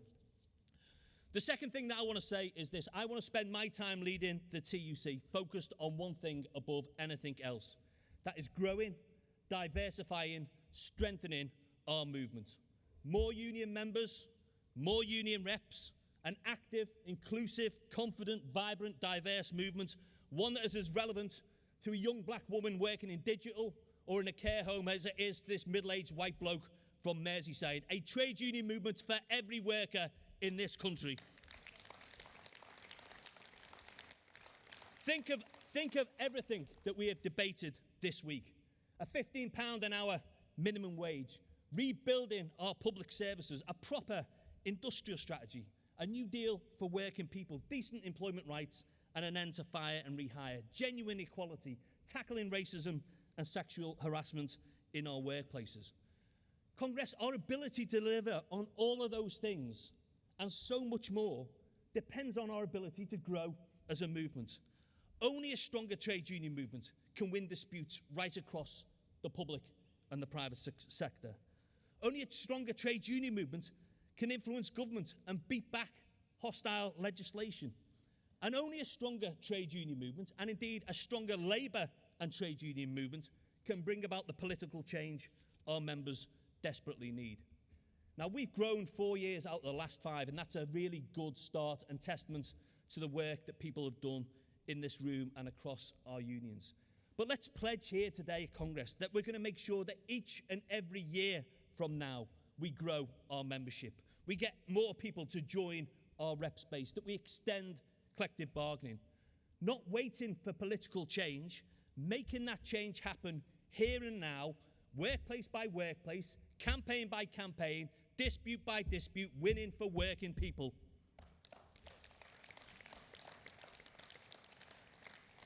And my last point is simply this, because if we're serious about growing our movement, it has to be a collective effort. The TUC has always been, will always be more than just the General Secretary and the staff at the TUC in Congress House, the regions and the nations. The TUC is its unions.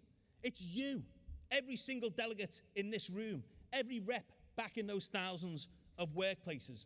48 unions, 5.5 million members. And if we're serious about growing our movement, we have to be serious about working together.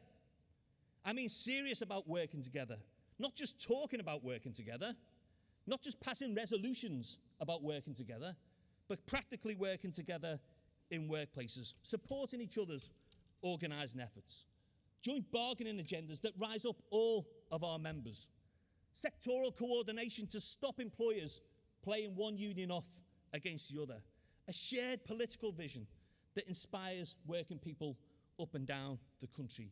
And in each and every dispute, standing by workers who take that difficult decision to strike, because their fight is our fight, and no worker should ever, will ever stand alone. Let's send that message, Congress, today. That's what's going to allow us to deliver on the things that matter to our members. That's what will enable us to win. Not glorious defeats, not fighting a good fight, but falling short, winning for working people. That's our job, Congress. So let's work together, let's fight together, let's win together. Thank you very much.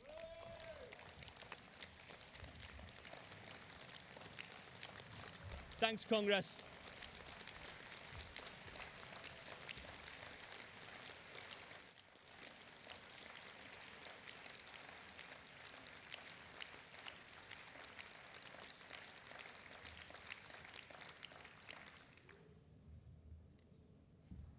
So Congress, congratulations to Paul. Great to hear those inspiring words. You've heard what we're going to get. It's what we've been talking about all week.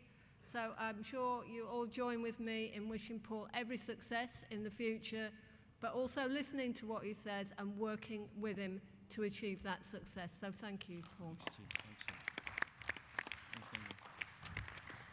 Right, I now announce the results of the ballot for the General Council. If you've got an agenda printed out, I'll give you the results of the ballot for Section C. The members nominated for Sections A, B, D, E, F, G, H, I and J, and the members nominated to the GPC are otherwise as printed in the agenda. So, The votes cast in the ballot for Section C were Jed Nichols, Accord, 159,000. Brian Lynn, Aegis, 180,000. Simon Weller, Aslef, 183,000. Sarah Woolley, Bakers Food and Allied Workers Union, 197,000. Dave Penman, FDA, 190,000. Michelle Stanistreet, NUJ, 32,000. Mark Dickinson, Nautilus, 179,000. Martin Furlong, Royal College of Podiatry, 193,000. Lorraine Ward, TSSA, 28,000. So I declare Jed Nichols, Brian Lynn, Simon Weller, Sarah Woolley, Dave Penman, Mark Dickinson and Martin Furlong are elected to Section C of the General Council. So thank you, congratulations to those who were successful and commiserations to those who weren't. Congress, before we move to our equality debates, I call our equality audit for 2022. Delegates, due to an oversight, a paragraph on the audit was not included in the General Council report. The audit contains inspiring examples of the work unions are doing to ensure that our membership reflects the diversity of the workforce and that equality is given prominence in our structures and processes. The audit also highlights what we are doing as employers to ensure equality and prevent discrimination against our own staff. It contains much to celebrate, but also shows where we all need to do more. So I would encourage you all to read the report. It can be found on the TUC website and it has been sent to delegates. So Congress, I'd like to formally move the TUC Equality Campaign Plan 2. The aim of the plan is to guide and support the work of the General Council and sets out our approach to equality and the activity that we will undertake. The plan can be found on the TUC website and has also been sent to all delegates. So Congress, can I just take a formal vote on the TUC Equality Plan and ask all those in favour to please show. Thank you. Any against?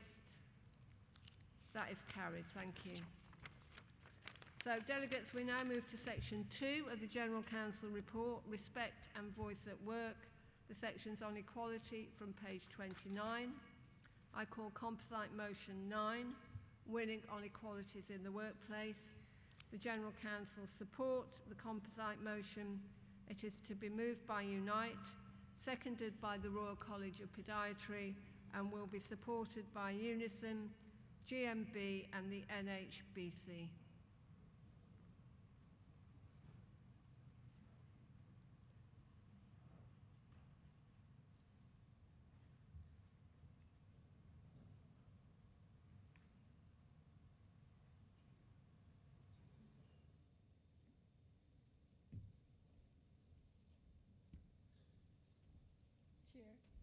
That's not eating in my time, is it? No. Okay, I'm just checking. Just checking. President Conference, Susan Matches, moving Composite 9 on behalf of Unite the Union. Conference, happy Black History Month.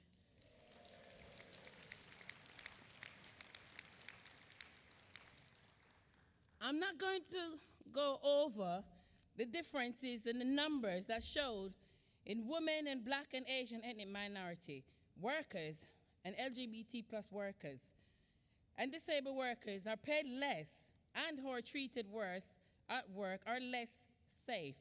We all know this. The TUC and Unite and all other unions have done work on proving that this time and again, as well as ensuring that we organize to promote equal opportunity and prevent discrimination at work.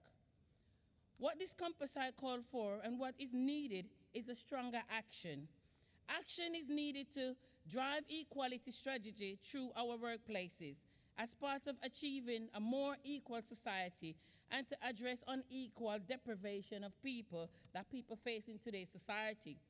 We all know that and gain made more women and BAM, LGBT+, and disabled workers have been because of our action as trade unions and in law and in society and each workplaces.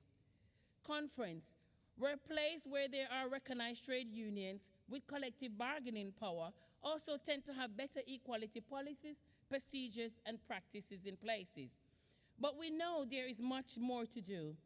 And the means of taking that action is to make sure that we win in the workforce. We must see equality in the workplace on the bargaining table and every negotiation in terms of pay condition, terms of condition of employment. Getting equal pay for all is a vital part of winning a decent pay rise for all, with action to close the gender pay gap, race pay gap, disability pay gap, and end LGBT+ inequality and unfair age rate in the workplace. Training and support for all equality rep will support this action and work in terms of promote equality, diversity, and inclusion in the workplace. And we need to not just make an argument for equality rep to have facility time, but to make it a reality. Within our movement, we want to see union equality rep at the bargaining table. There should be more equality impact assessment and positive action in the workplace to ensure diverse negotiation team and tackle underrepresentation in our own movement. Winning equality in the workplace is not just the responsibility of the equality rep, but for all reps. So why is this an important time for this motion? Because during these times of critical crisis, the government and employer use crisis to increase exploitation and to make workers pay for the crisis. And in doing this, they use divide and rule tactics. They scapegoat, we just have to look at the Prime Minister. I have to put that in here, scapegoat, and they try to play workers off each other. We saw that after the financial crash and the austerity measure that was put in place, deepened public spending cut in 2010. Now, we have a political and economic crisis of this government, making it including the cost of living crisis, not to talk about the level of plan that they have in place. And they want to make cuts even deeper, as if the first cut wasn't the deepest. I have to put that in there. The first cut was the deepest 2010, and now it's deeper. We know how the 2010 conservative government tried to blame the cut on disabled workers and people and call them the terms in terms of the derogative language they use to describe migrant worker. They're using the same tactics again, and it will get worse as this recession deepen unless we fight back and fight to win. Fight it through the action, not just word and action. In my true Jamaican word, we need action, not bag of mouth. As my general secretary always say, we're doing action, not bag of mouth. So we need to fight back, making sure we take them on and putting forward a winning equality and gender in our workplace as part of a winning for all workers. I'm proud of the work we have done and published the TUC Anti-Racism Action Plan. Please, conference is not for the shelf, it's for action. So the TUC Anti-Racism Plan is not for shelf, it's for action and to act upon. To tackle the racism faced by the terms of political terms with black members, BA members in the movement, as we as Unite intend to put forward action. Susan, you are out of time. I'll come in, my mouth is loaded up, I can go. Because if we don't win for our workers, then we ain't doing our job as trade unions. Please just support this composite and conference, or no, please support it through action, not bag of mouth, and we can take it to the next level. And together, we can make sure equality for all in the workplace does matter, and it just not talk. Conference, support the composite. I move. Cheers.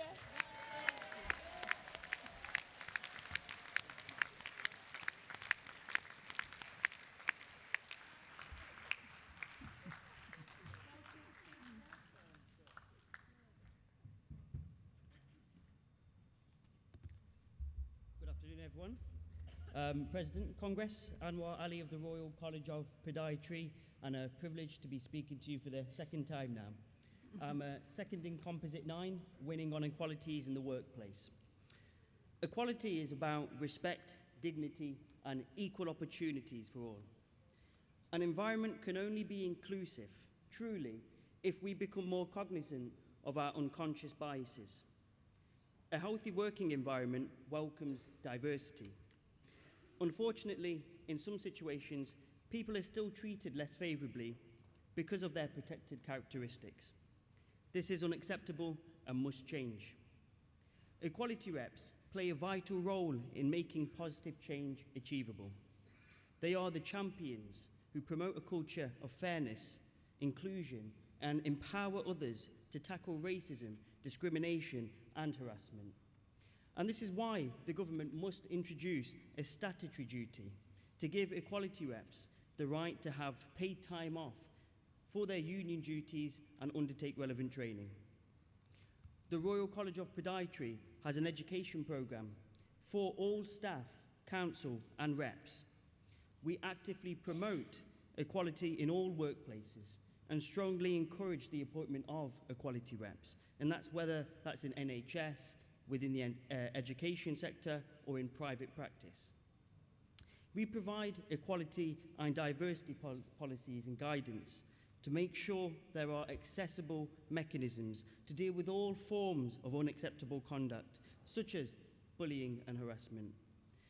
Equality, diversity, and inclusion is so much more than ticking a box.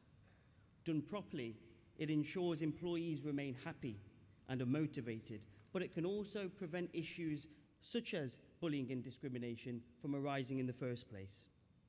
It is a fundamental pillar to attract, develop, and retain the finest talents within our society. Equipping employees with educational resources can help to drive awareness and change. The use of feedback platforms allow us to regularly evaluate initiatives, to find out if policies are working for everyone, and provide the opportunity to learn from the experience of others. Together, we can make employers recognise that by investing in a workplace which promotes equality, everyone will have the ability to contribute their ideas and safely raise issues. Injustice anywhere is a threat to justice everywhere. Thank you, everyone.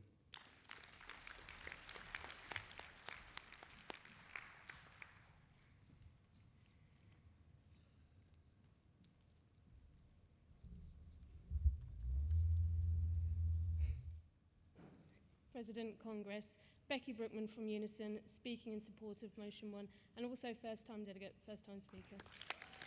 Thank you. So, Congress, as we all know, equality is essential for the trade union movement. It's essential for us to fight when our hard-earned rights are under attack, and it is essential for us to win. We cannot afford to be divided by race, gender, sexuality, or disability. Now, there is an important saying in our trade union. It's united we stand, divided we fall. And I knew I was going to fluff that one up. And that's how we have to approach bargaining and organising for equality in our workplaces and fighting back when we are under attack. This means we need to support the RMT, the CW, the UCU strikes, and our very own Unison strikes in higher education and social care, and also those that are balloting currently in the NHS. Now, all of these will involve women workers. Often, and normally most of these, are in the lowest of paid jobs. So when they win, we all win, and women win. This Tory government is set on destroying our hard-fought protections. The employment bill has been taken off the legislative agenda, removing any prospect of securing improvements in maternity rights, parental and carers leave, or rights to flexible working. And the retained EU reform bill will destroy decades of hard-won protections for women in the workplace. Now, we need to stand together and fight to keep our protections and to challenge and call out this disgusting racist rhetoric that this Tory government uses to scapegoat and divide us. And that's why we now see PCS doing the absolutely fantastic campaign of challenging the Rwanda deportation scheme. Apologies for that. As trade unionists, we need to challenge racism and any kind of harassment and discrimination in our workplaces. We have to stand side by side with our LGBT workers and communities, and by being visible and vocal allies. We need to continue the positive work the TUC and all our trade unions have and are continuing to do in campaigning for equality in the workplace, such as bargaining for sexual harassment and menopause policies, negotiating disability leave agreements, and to improve inaccessible workplaces. And our equality reps are absolutely essential for us to be able to achieve this. We should also recognise those key bargaining areas that have come more sharply into light for young workers, our future trade unionists, such as secure contracts and improved pay campaigning for £15 an hour regardless of age. And we also need to secure quality apprenticeship schemes. So Congress, to sum up, we have to organise in our workplaces, in our unions and across our communities to put equalities at the top of the agenda. So remember, united we stand and divided we fall. Thank you.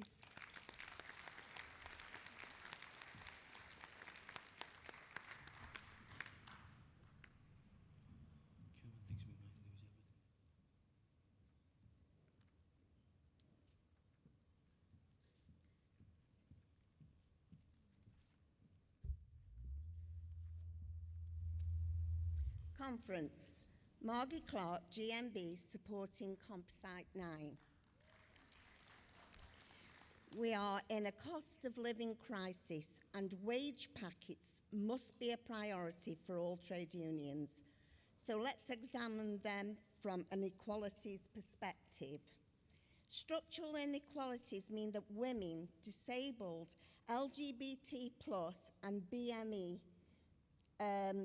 workers will all face pay gaps. The gender pay gap remains pervasive.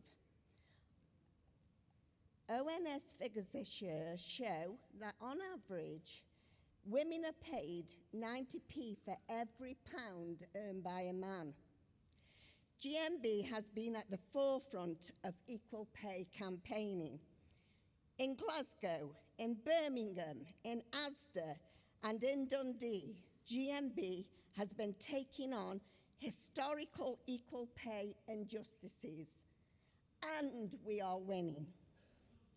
TUC research in 2021 highlighted that disabled workers earn 16.5% less per hour than non-disabled workers.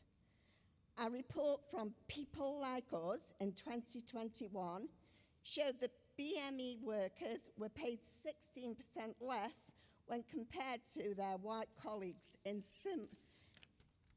similar roles. However, unless the government mandates companies to publish data for disabled and BME workers, the true extent of these pay gaps is unknown. Non-identical age-related pay continues to be legal. All unions should be supporting the Fight for 15 campaign, which calls for a £15 per hour minimum wage for every worker, regardless of age. We must treat menopause as a workplace issue. GMB Smash the Stigma campaign aims to prevent members being disadvantaged due to their symptoms and to address the stigma of discussing the menopause in the workplace. Reasonable adjustments for disabled workers, mental health, domestic abuse, pregnancy and new mothers, access to suitable PPE, all health and safety are all equality issues, but fundamentally, these are all industrial issues. The recently published TUC Equality Audit shines a light on the makeup of trade union membership. 56.8% are women and they have a disability. 11.8% are BME and 24.1% are age 35 or under. However, the same... Sorry, you are out of time, so could you wind up, please? Yeah. So, please support the motion.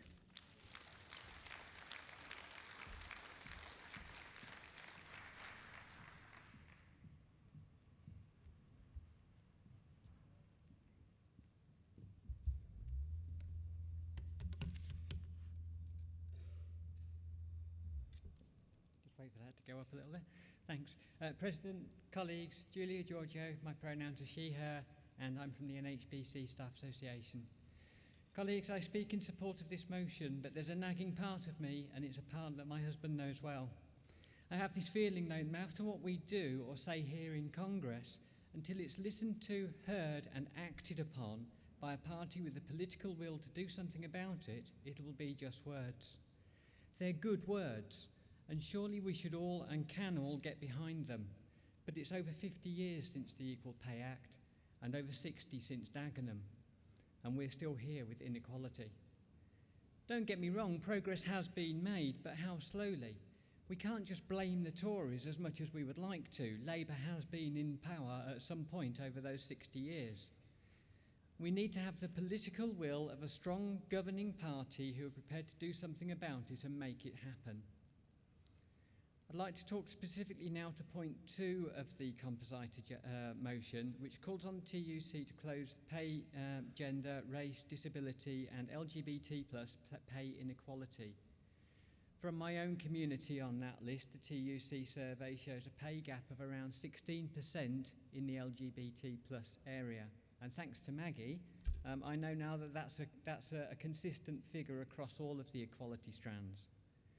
With the other inequality strands included in this motion, there are not only pay gaps, but as we heard yesterday in motion 14, which was carried, there are a direct impact in lower paid people's pension arrangements. So this pay gap carries through to retirement for all inequality strands. It's not just a motion on discrimination in the workplace, but far beyond that into retirement for women, LGBT plus workers, BME workers, young and disabled workers, and basically anyone who's not white and male. It's not just a TUC either, it's a cultural issue which has been going on for far too long. Colleagues, let's support this motion and campaign not just in the workplace, but politically and with a clear voice. Inequality must end in the workplace and in all other places. We are all equal.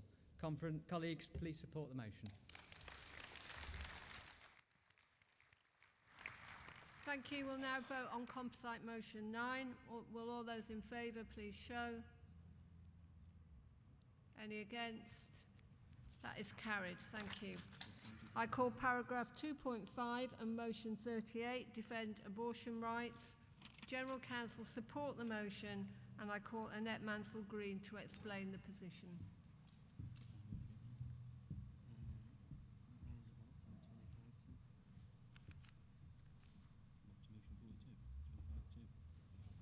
Thank you, President, Congress. The General Counsel do support this motion, but with the following explanation. Globally, we're seeing reproductive rights come under attack, and as the motion recognises, the overturning of Roe v. Wade in the US will embolden many anti-choice groups.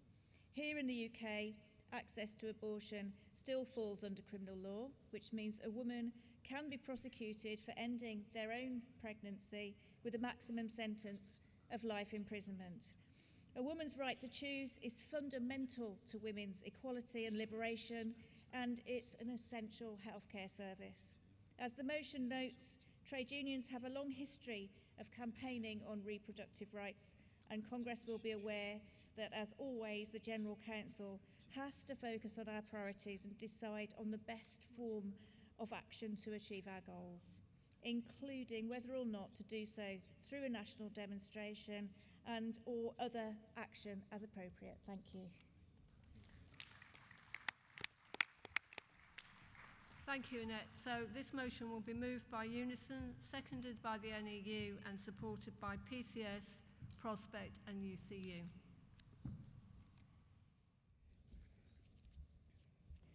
President, Congress, Liz Wheatley from Unison, moving motion 38, defend abortion rights, and first time speaker. Last June, the most powerful nation, the richest nation in the world, set the clock back on abortion rights by half a century when the US Supreme Court overturned the landmark Roe v. Wade ruling. The reversal of Roe v. Wade had an instant and devastating impact across the US. Abortion clinics closed their doors in 10 states where trigger laws to ban abortions were invoked. One clinic worker had to phone 60 people to cancel appointments and called it the worst day of her life. More states have brought in bans like the heartbeat ban since then. This decision was made by a bunch of unelected, in some cases Trump-appointed bigots, and at least two of them, Brett Kavanaugh and Clarence Thomas, have been the subject of numerous allegations of sexual harassment. In fact, the minority report from Thomas made it clear that they also want to come for LGBT plus rights, for same-sex marriage and same-sex relationships. They want to tell us who we can have sex with, what kind of sex, and that it should only be to have kids. They want to go back to a world before the civil rights movement, before the women's liberation movement, before the gay liberation front. But it's not just in the US that abortion rights are under attack. This ruling has given confidence to the anti-choice bigots around the world. In Hungary, where far-right Prime Minister Orban has stated, "We want Hungarian children. Migration for us is surrender," whilst restricting the growth of the Roma population. In Poland, where the government has brought in a near-total ban on abortion so that it's only permitted in cases of rape or incest and when a woman's life is at risk. Or in Italy, where the Nazi Giorgio Meloni said that she intends to give women the right to not have an abortion. These bans and laws are to stop abortion, but the reality is they will only stop safe abortions. They will criminalise anyone who helps someone to get an abortion. They will drive abortion underground and see the return of people dying from backstreet abortions. And we can't be complacent here. We now have a Tory government full of entitled sexist bigots who oppose the right to choose. While she was Foreign Secretary and Minister for Women and Equalities a few brief months ago, Liz Truss deleted commitments to abortion and sexual health rights from a multinational statement. Only yesterday, there was a vote in the House of Commons that included establishing buffer zones around clinics to prevent anti-choice protests. Truss and Hancock didn't vote. Rees-Mogg and Braverman voted against the zones. And let's not forget that abortion is still a criminal offence on the statute book in this country, and that has to end. Don't assume that because it's an archaic law from 1861 that it doesn't matter. At least 17 women have been investigated by the police in England and Wales over the last 8 years to see if they had illegal abortions or for trying to terminate a pregnancy. These include a teenage girl who had a stillbirth at 28 weeks. Another woman who had a stillbirth was arrested by the police while still in hospital and was subject to an 18-month-long investigation. Her crime? It was earlier in her pregnancy she had made inquiries about unwanted pregnancy and abortion. Another woman was kept in a police cell for 36 hours and now has post-traumatic stress disorder. This is why we must call for the total decriminalisation of abortion. Attacks on abortion affect working-class people. The rich have always been able to access abortion. They can afford to travel to somewhere it's legal. They can afford to check into private clinics. But working-class people will face unwanted pregnancies, and that is made even worse in the cost of living crisis, or, of course, the alternative of an unsafe procedure or even a jail sentence. And the fact it's a class issue means it's also a trade union issue. The bigots haven't had it all their own way, though. Immediately after Roe versus Wade ruling, many thousands took to the streets in the US and around the world and in solidarity, and we in Unison were proud to take to the streets with them as well. The working class and the trade union movement do have a really proud record of fighting back and defending the right to choose. The biggest demonstration ever fighting for abortion rights was in 1979 against the Curry Bill. The TUC called that demonstration against Curry, and 80,000 people marched with their union banners. As we face the biggest attack on abortion rights for a generation, we also have the biggest opportunity to mobilise against the bigots. And actually, I do think now is the time for the TUC to mobilise again and to call for a national demonstration to defend abortion rights. It's something that will change life for working class people in this country and around the world. So I say support the motion, support the abortion rights, and support a national demonstration.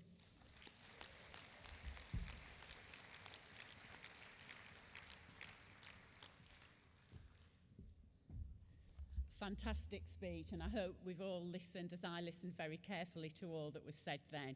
Heather Mackenzie, the National Educational Union, President Congress. I'm really proud to be seconding this motion.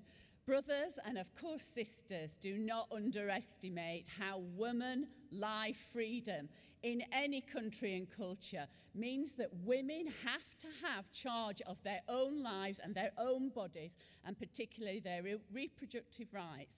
And that means the right to choose abortion. It is intrinsically the very worst of real sexism and part of the class struggle, as clearly been explained there, and is an issue that unions nationally and internationally need to embrace more now than ever. We cannot let this fundamental human right be forgotten or restricted at home or abroad by the back door when we are fighting on so many fronts. We can't take our eye off the ball at the TUC. In the US, so many states already prevent access, but they are fighting back. In Kansas, Laura Kelly galvanised the state that put Donald in office to challenge the Supreme Court's folly, and she won. We must do the same in preventing any challenge here.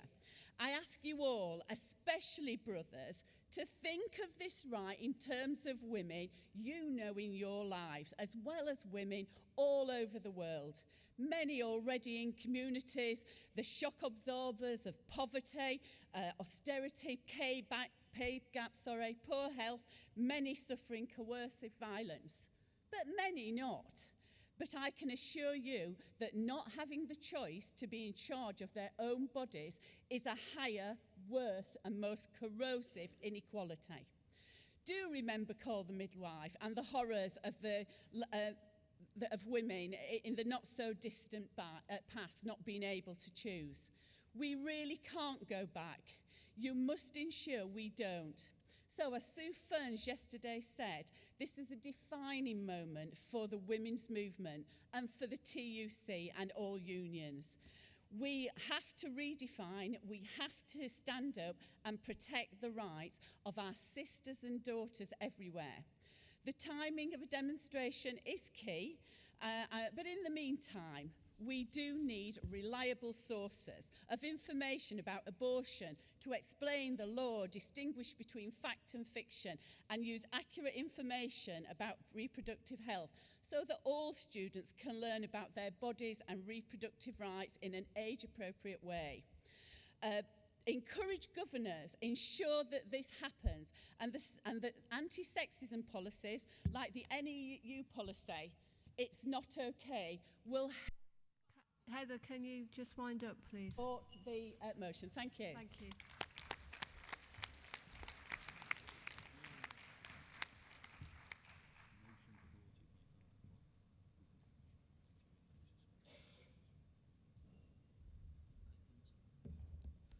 Conference, Hannah David speaking for PCS in support of the motion.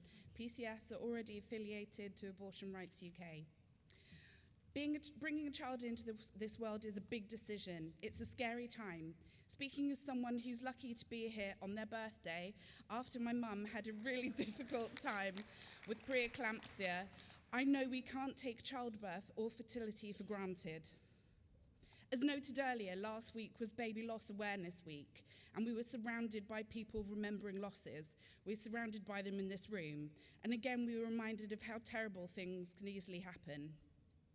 I don't think there's a more important subject, and we have no time to waste, but take a second to picture a dystopian world. Rivers flow thickly with feces. Vulnerable people are flown away out of sight. Giraffes have more autonomy over their bodies than women, and leaders are chosen through some farcical aquatic ceremony. Hopefully this fever dream and reality will never merge, but if they were to, it would be the most vulnerable people who would face the worst effects. In reality, it is the most vulnerable people who do face the worst effects. Abortion rights are a bigger issue for the displaced, the persecuted, the violated, the poor, and it is about defending the working class. You might not have had to deal with this or need to make that decision, but people you know will have done, and it's our duty to educate ourselves on abortion rights. Recently, I was at a meeting where a lecturer in law spoke on different abortion rights around the world and the threat to abortion rights in the UK. Afterwards, there was a conversation and questions amongst the group. Someone said they didn't realise it was an issue here. Someone asked, what about the fathers? I realised that we really need to start talking about this, and we need to make sure that we're not caught on the back foot. As the motion states, we cannot be complacent about our right to choose. This is a health issue, not a moral one. It's important for workers and for unions. And to finish, our bodies, our lives, our right to decide. No return to the back streets, support the motion, actively engage with the issue, and hands off our bodies.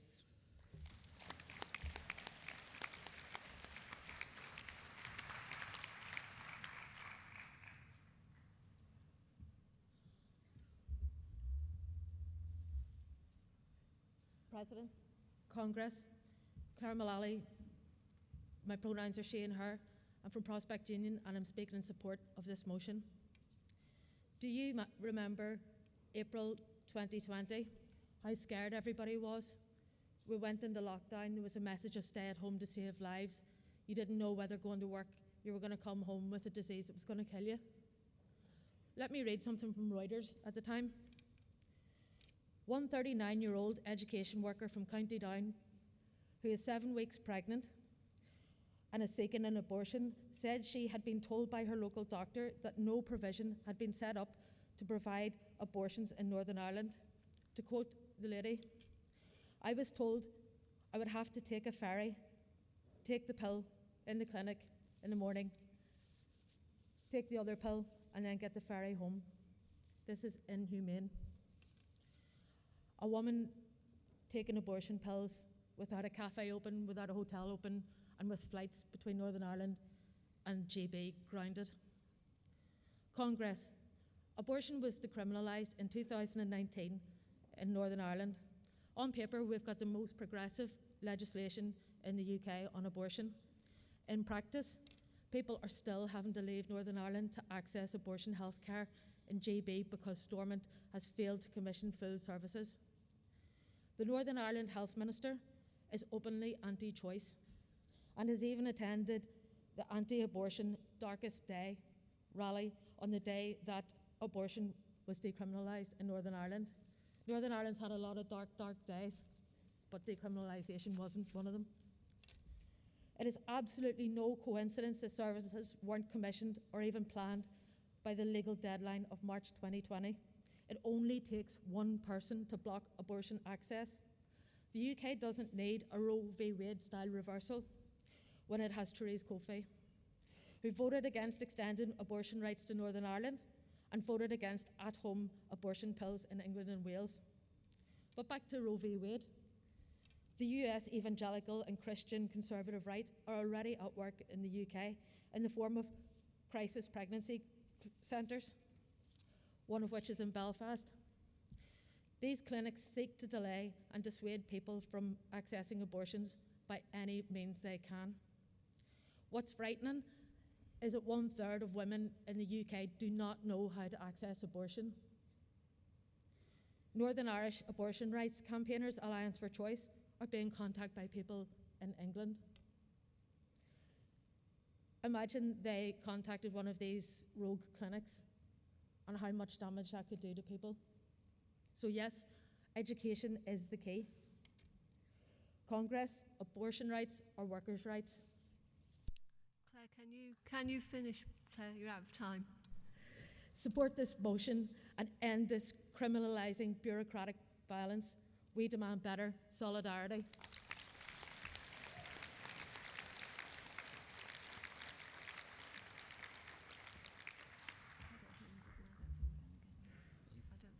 President, Congress, I'm Vicky Blake, immediate past president of UCU. UCU is unapologetically pro-choice and unapologetically pro-bodily autonomy.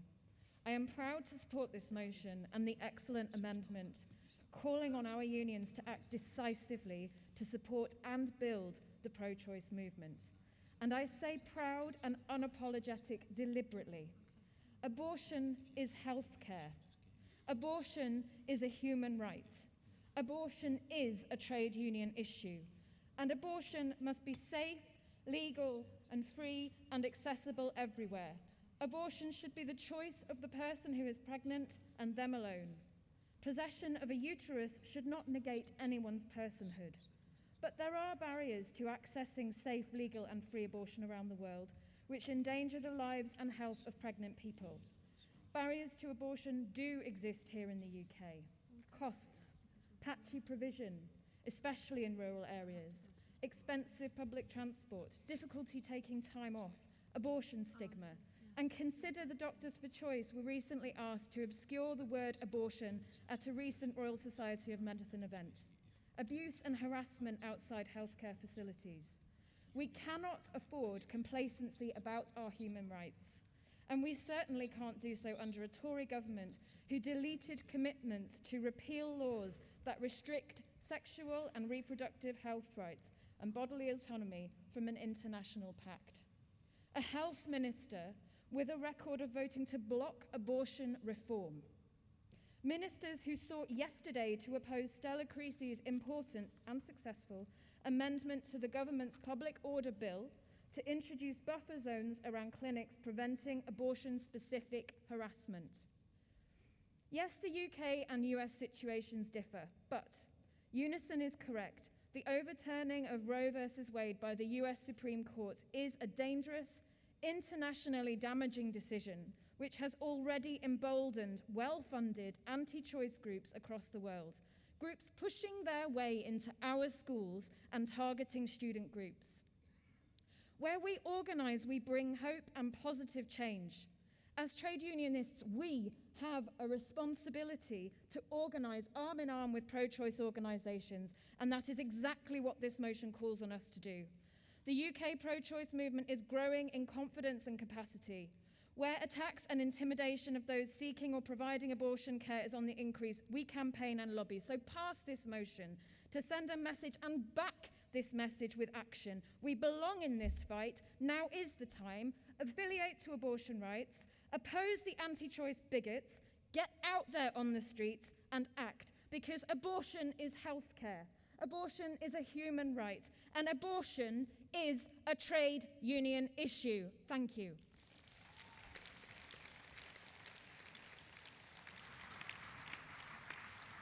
So Congress will now vote on motion 38. All those in favour, please show. Any against? That is carried. I now call motion 39, fighting for equal pay. General Counsel support the motion. It's to be moved by the GMB, seconded by UCU and supported by Unison.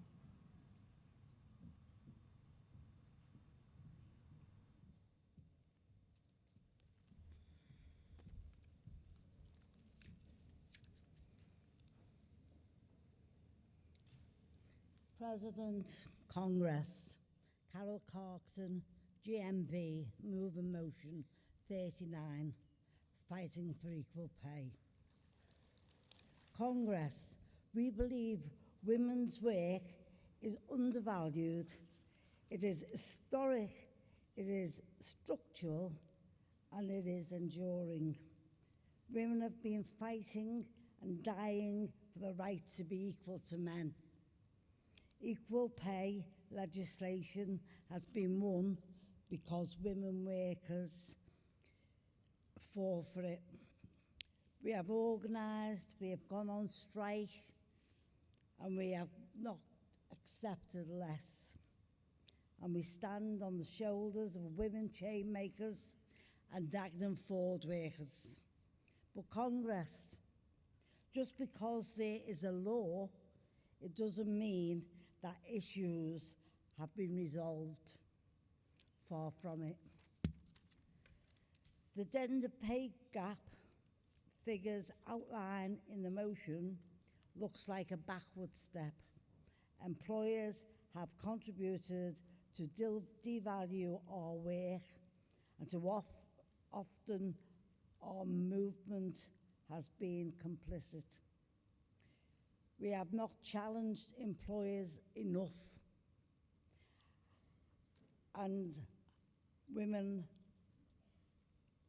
are earning pay on the poverty line. And I tell you what poverty pay means to women of Birmingham who are in the middle of their campaign.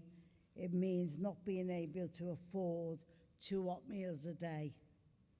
It means having to rely on universal credit. It means having to pay for weekly shops on credit cards. It means not being able to enjoy life. That is why we are calling on you all to support the Birmingham City campaign, to call for the council to move beyond warm words and settle the claim. JMB has decided that enough is enough, and so should all of us across the movement. from local councils, Glasgow, Birmingham, Dundee, to the private sector, including my own employer, Asda. We have been taking on a historical equal pay injustice for 8 years. We have been battling with Asda and their former owners, Walmart. We have won every single every single tactic in the book Asda have used against us. We win and they appeal. We've been to the top and we're still getting nowhere. We're still not getting paid out. It's a travesty that the poor paid shop worker is having to choose between heating or eating, while the Walmart family, the Waltons, sit on billions. That is my personal experience. The GMB has created our Women's Campaign Unit, which leads in equal pay campaigns. We have made it a priority to lift women out of poverty and to be giving them back the dignity of being paid what they're worth. It is our duty to honour the legacy of the women who have come before us, the women on the shop floor who are demanding pay justice, and for the girls who will follow them. We have a duty to campaign across the economy to lift women out of poverty. That is why we are calling for the TUC to research and the legislation from New Zealand that allows cross-employer comparators. This would end the sexist employment practice of privatising low-paid women's jobs in order for employers, including councils across the country, to outsource their equal pay problem. You're out of time, so could you wind up? Thank you. Finally, Congress, women know the value of their labour, women know their worth, and women are ready to demand. I move, and thank you, UCU, for setting them. Thank you. Support.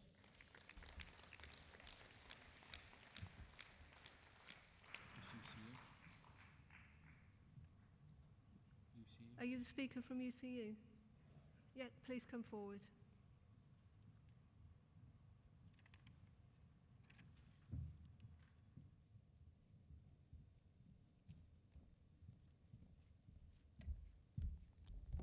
Good afternoon, everybody. Maxine Luby, UCU Vice President. Good afternoon, Congress. Good afternoon, President.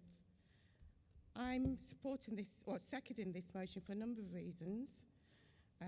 Very dear to my heart, for one, and just some of the concerns I have about where we're at in terms of employment. It actually remains a scandal that in 2022, women earn less than men still.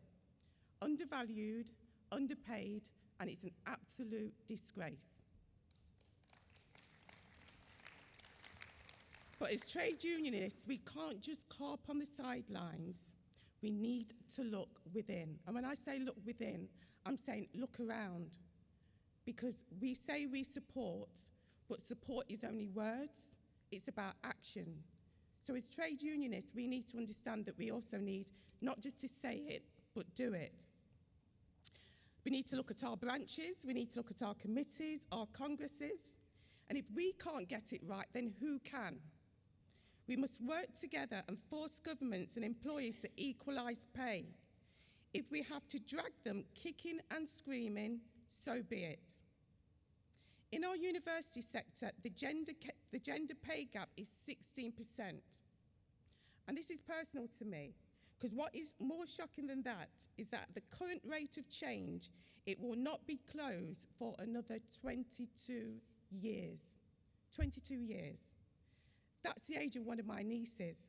And that means my nieces, two of them who are currently at university, could complete another 7 degrees in the time it will take for the women educating them to achieve pay parity. Absolutely disgraceful. 7 degrees they could complete. As a black woman who has lived and pushed through and is still pushing through barriers, I still live with the hope that it will be different for the generations that follow me. But hope is not enough. I know I carry a massive responsibility on my shoulders. I owe it to my nieces, I owe it to the young students that I teach, and all the young women making their way in the world. And for all the reasons above, equality of pay cannot wait until 2042. We must also not forget the intersectional nature of inequality in the workplace and acknowledge that it isn't just about pay. Women, black and disabled staff are disproportionately likely to report unmanageable increases in workload. Another attack on pay by stealth as staff work longer for no extra pay. These same groups are also disproportionately likely to be on casualised. Sorry, can I ask you to wind up because you are out of time? That's okay. So all I'd like to say is get out there, don't just support the motion, I urge you to enact it. Thank you.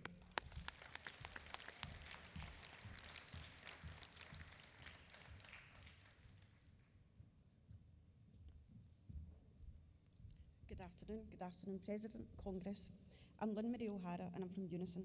I'm very proud to stand here today to tell you that it's nearly the 4th anniversary of the biggest equal pay strike that Britain has ever seen. We are less than 1 week away from that anniversary, where 8,000 strikers in Glasgow took to the streets and shut the city down. These people are hugely invisible in the jobs that they do, and on the days that we shut down the city, we became incredibly visible. As a result of that action, in 2019, £500 million was put into the pocket of these low-paid workers. £500 million, and you think that's lots and lots of money. This is back pay, this is pension contributions, everything that we've heard about in the last couple of days at this Congress is about putting the pound in the pocket of the workers. So fast forward, these essential workers, that's what they became in 2020. And they've worked through the pandemic, they've cleaned the schools, they've cared in the care homes, they've delivered education, our home carers, much like the people in Birmingham that are still fighting equal pay as well. These people are essential every day. And having to take strike action is the last thing that most people want to do, but it's the power that you have when you're in a trade union. So, working through the pandemic, these people delivered all of these vital and essential services. What do you think our local government in Glasgow, what do you think they decided to do last November? They decided to dump the deal, or try to dump the deal that we had been paid out in 2019 by excluding people in our pay deal, in our negotiations around equal pay. So once again, at Glasgow City Branch, GMB Unite, this is a collaborative action across Glasgow. We got strike ready again because they'd put a traffic light system in place to say that some people weren't going to matter, some people weren't going to count. Well, we told them, we all count, we all matter. So we are now awaiting a further payout in Glasgow, up to £300 million. What do they think they're doing? They're trying to put the emotional cosh on the head of us women by telling the city through the media that they're having to sell all the buildings. They're not selling them, they're remortgaging. And do you know what? I am worth more than that, galleries, and so is every single person in our trade union. Thank you very much. Support this motion. We now will vote on motion 39. Will all those in favour please show? Thank you. Any against? That is carried. Congress, unfortunately, we're running behind schedule, so I want to let you know it will not be possible to take the following scheduled business this afternoon. Motion 43 on supporting trans and non-binary workers. Composite motion 12, workers' mental health must not be the price of the cost of living crisis. Motion 45, young workers' mental health. And motion 46, discrimination. That business will be taken tomorrow. However, I do propose taking motion 42, tackling and preventing sexual harassment in the workplace today. look, this is a really important debate and I don't want to rush it. So I am going to ask you if you would agree to suspend standing orders so that we can finish Congress 15 minutes late today, so we can take that debate and take all the speakers who want to participate in that debate. So can I ask you, Congress, is that agreed? Thank you. Right, I now call paragraph 1.11 and motion 14, flexible working and retention of women workers. General Council support the motion. It's to be moved by the RCM and seconded by CSP.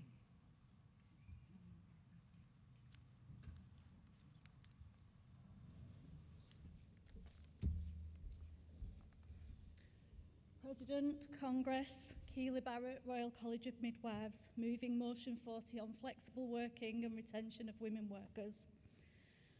More than 99% of midwives and 77% of NHS staff are women. These women account for 85% of sole carers for children and 65% of older adults.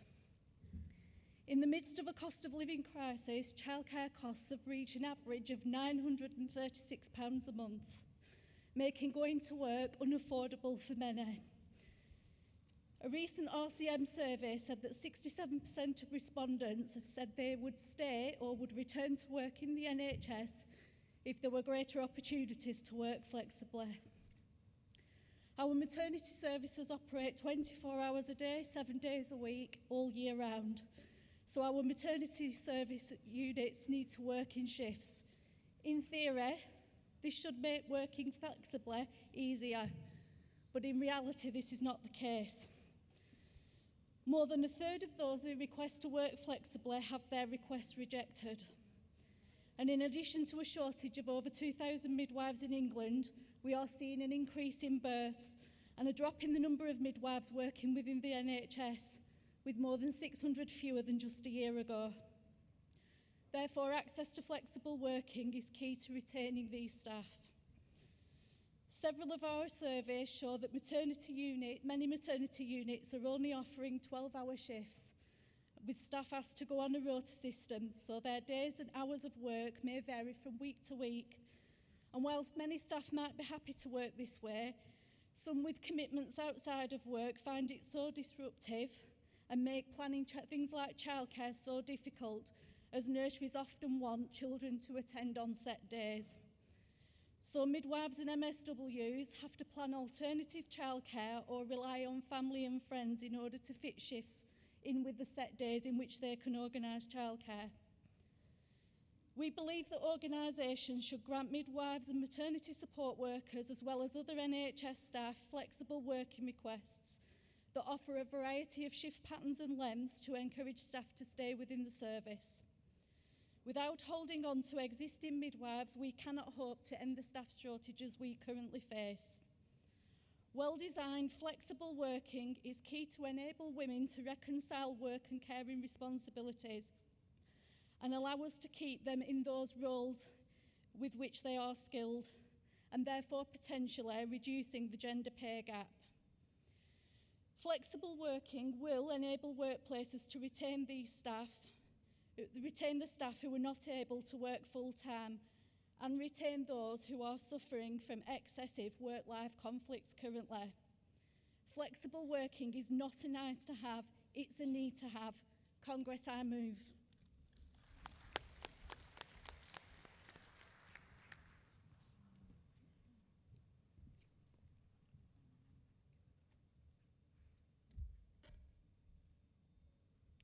President, Council, Congress. Helen Lewis, Chartered Society of Physiotherapy, supporting the motion. Like midwifery, physiotherapy is a predominantly female profession, with 76% of physios being women, the majority of whom work within the NHS. Working long hours in stressful environments, many NHS physios have considered leaving. The pandemic has forced employers from every sector to look at how they manage their workforce. Taking a positive and proactive approach to flexible working will allow female members of staff to balance the commitments of work against the responsibilities of their personal life as outlined in the motion. I consider myself to be very fortunate. My line manager, also a CSP rep, has allowed me to work flexibly throughout my career, meaning I can manage the 3 jobs which are closest to my heart and are my passions: being a mum, being a physio, and being a union rep. Flexible working can reduce stress, improve productivity, and ensure female workers feel valued in their workplace. For the NHS, flexible working has the potential to improve recruitment and retention, offering more flexibility in our way of working to meet patient and service delivery needs, continuing our work of reducing waiting lists, ensuring the right person is in the right place at the right time. Improved recruitment and retention of female employees in the workplace will offer sustainability of the NHS workforce and sustainability for our patient population. Congress, I ask you to support this motion. Thank you. We'll now vote on motion 40. Can all those in favour please show? Thank you. Any against? That is carried. I call composite motion 11 on the menopause. The General Council support the motion. It's to be moved by Community, seconded by Unite, and supported by the Society of Radiographers.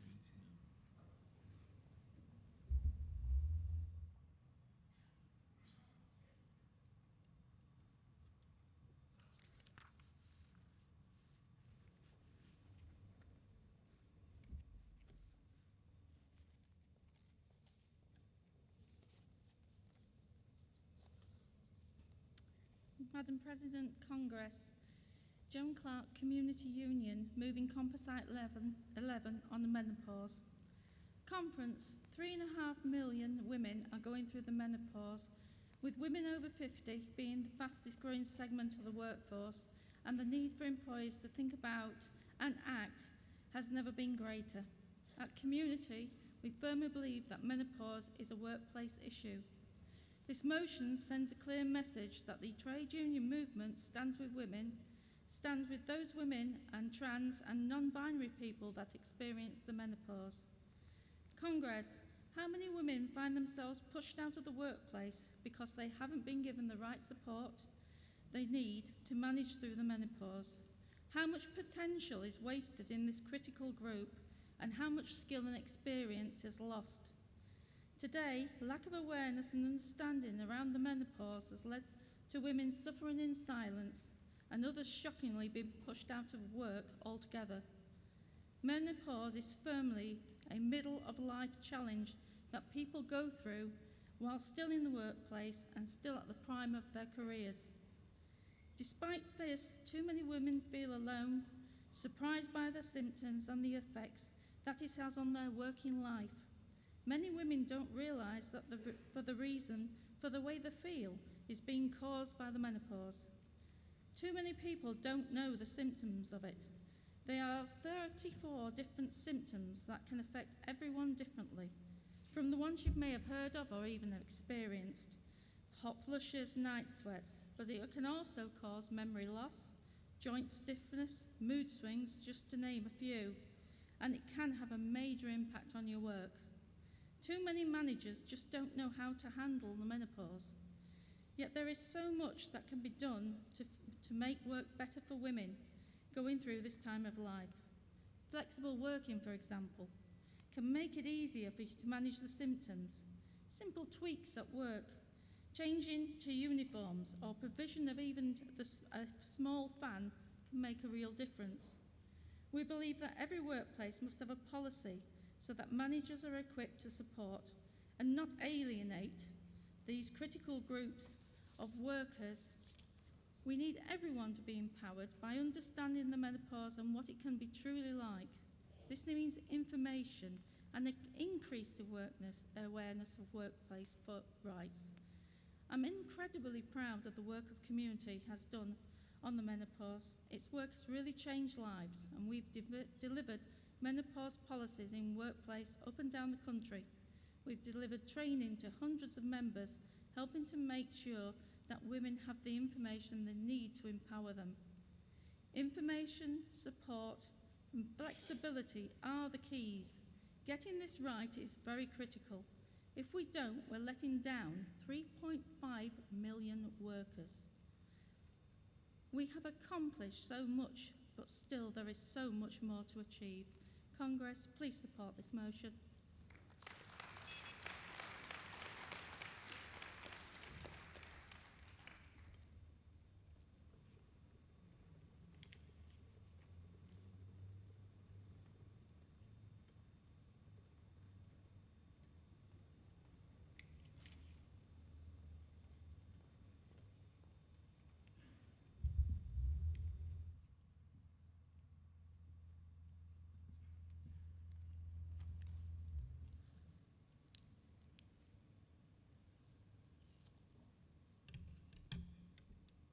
Jane Stewart, Unite the Union, seconding the motion. President Congress. Menopause, one thing I want to say is it was World Menopause Day yesterday, so happy World Menopause Day for yesterday. Menopause is not an illness, it's part of a woman's life cycle and should be accepted as that without fear or embarrassment.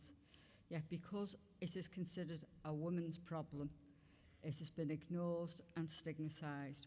Women experiencing menopause are often labelled as old, too old, they can't work, they can't keep up anymore. No wonder we keep quiet about it. If the way the symptoms affect us is that's the attitude in the workplace. This is part and parcel of where society places women. If not challenged, it can reinforce the idea that women don't belong in the workplace. In 2019, nearly 1 million women left the workforce due to menopausal symptoms and their employers' lack of support and help. This only grows the unequal pay gap and pushes women into pension poverty. It's still often the case that when it comes to gender-specific health problems, they aren't discussed at work beyond pregnancy. We have insisted that employers provide information and support for all women, including BAEM, disabled and LBT plus women. Unite Reps have been at the forefront of negotiating menopause agreements, health and safety policies that include training, flexible work and reasonable adjustments, good rest facilities, toilet breaks, suitable uniforms, easily accessible drinking water and suitable sanitary provisions and fair sickness pay schemes, policies. We have made sure employers comply with health and safety legislation, consult with the reps and carry out proper risk assessments. All this work has been won as we train the next generation of union reps to take this on as an industrial workplace issue, just like they would any other. Congress, it isn't menopause or its symptoms that let women down. It's bad employers and their practices. We need to change this. I please support the motion.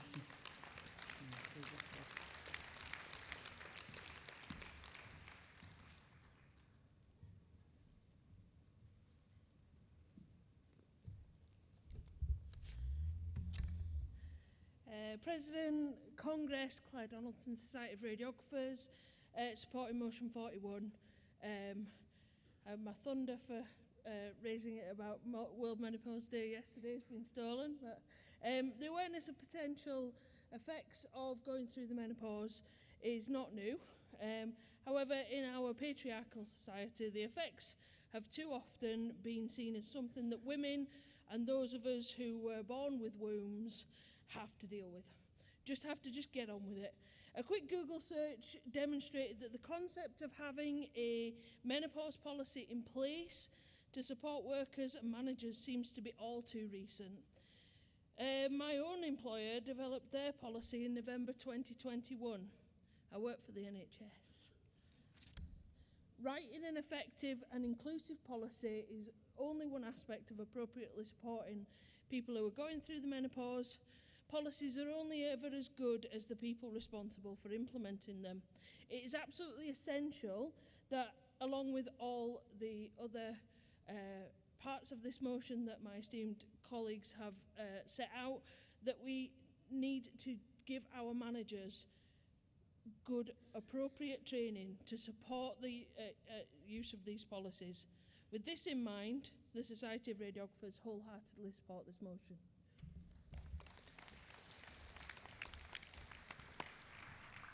Thank you. Let's vote now on composite motion 11. All those in favour, please show. Thank you. Any against? That is carried. Before we move to motion 42, I just want to draw your attention to the report to Congress by the Executive Committee Working Group on Sexual Harassment. That's the product of 2 years' work, and it aims to support unions to tackle sexual harassment within their own structures as well as within the wider movement by building preventative cultures. This is really important work. I had the privilege of chairing the working group over the past year. There's still more to do, but I urge you to read the report because it does highlight the essential work that unions are doing, and it reinforces our commitment to lead by example to end sexual harassment in our movement and across all workplaces. So if you haven't seen it, you can find the report on the TUC website. So I now call motion 42 on tackling and preventing sexual harassment in the workplace. General Counsel support the motion. It's to be moved by Davina Rankin on behalf of the TUC Women's Conference, seconded by CWU, and there will be support from Unite, NAS UWT, UCU, TSSA, and the Bakers Food and Allied Workers Union. Good afternoon, President, Congress, Davina Rankin, Unison and TUC Women's Committee, moving motion 42. Congress, violence against women and girls can take many forms. Domestic abuse, online abuse, stalking, harassment, honour-based abuse, hate crime, and coercive and controlling behaviour. It is a deep-seated problem within our culture.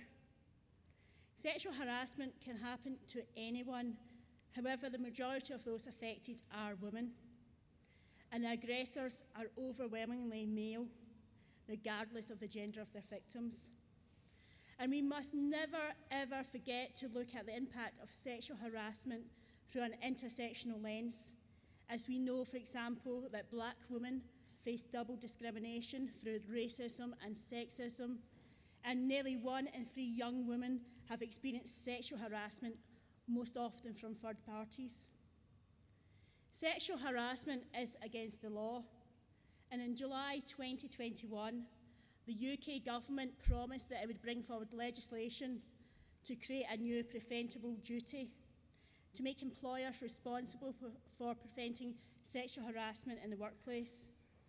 But Congress, over a year has gone by and there is no sign of any legislation.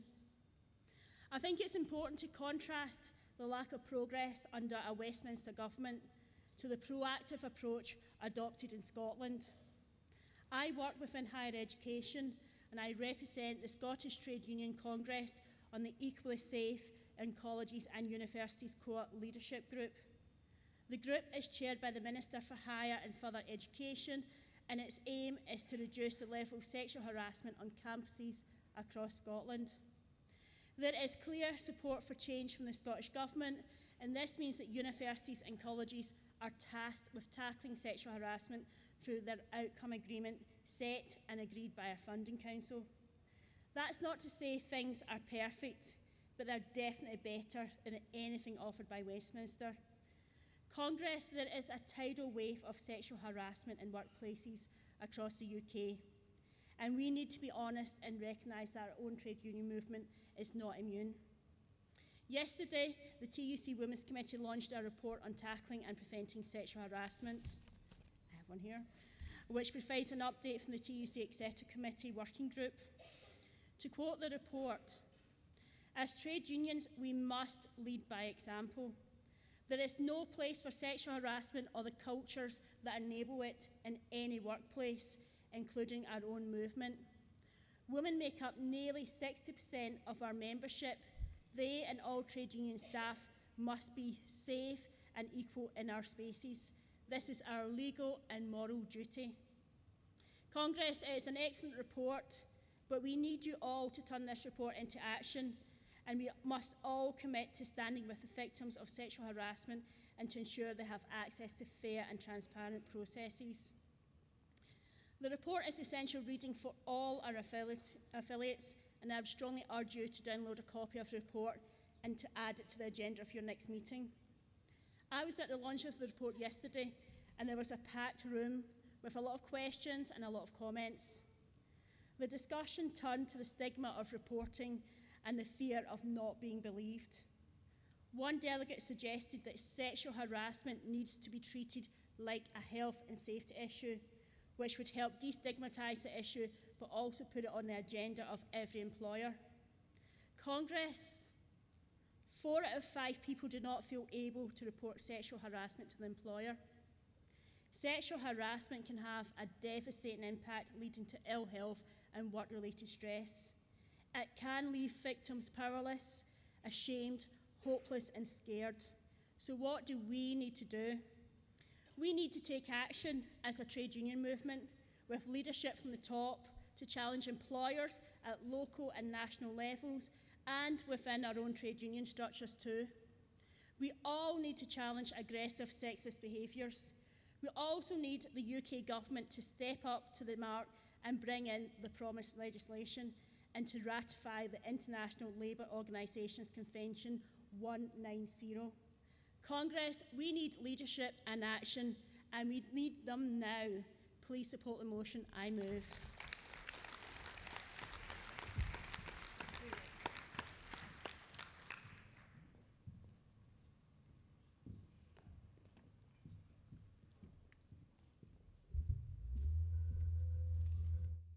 President, Congress, Trish Vollins on behalf of the Communication Workers Union to second motion 42, tackling and preventing sexual harassment within the workplace. As we've seen or heard from the mover, sexual harassment within the workplace is still and remains a major concern. The issue has quite rightly been moved up the agenda, the political agenda, but the process is slow and it's not anywhere near fast enough to make a difference to the victims. There has been a variety of initiatives committed to ending sexism, sexual harassment and violence against women. The Me Too movement of 2017, the TUC's 2016 report, still not just a bit of banter. The It Stops Now campaign, there are many, many which shows how prevalent it is. We are aware that there is an absence of statistics around sexual harassment compared to sexual assault. However, this does not mean it's not happening in all of our workplaces. The recent updated report provided by the TUC, which has already been referred to,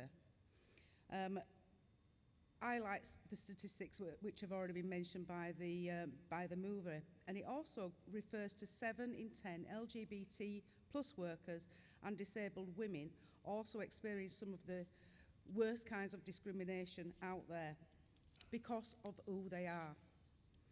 In line with this, the report identified the young workers. A third of young workers are now subject to sexual harassment within the workplace. It's scandalous.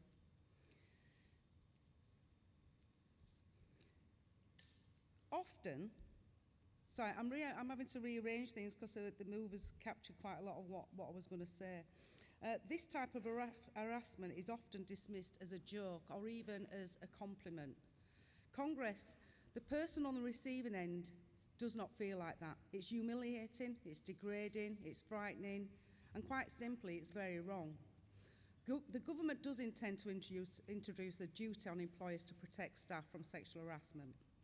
But Congress, we need to speed this process up. We need to continue to lobby the government for bolder, more efficient and quicker solutions. We also need to work together to achieve proposals in this motion. Conference, please support.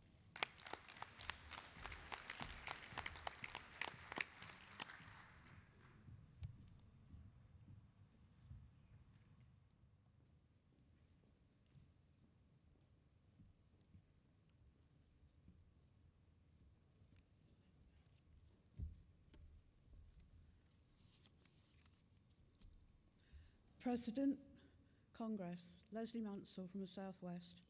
Proud to be part of Unite, a union that's won 81% of disputes in the last year. And solidarity to Muller drivers on strike at Stonehouse in Gloucestershire. Unite supports their claim against imposed working times, which are destroying their family life. They recognise the value of solidarity, and we know to win the fight for equality, we need to work together.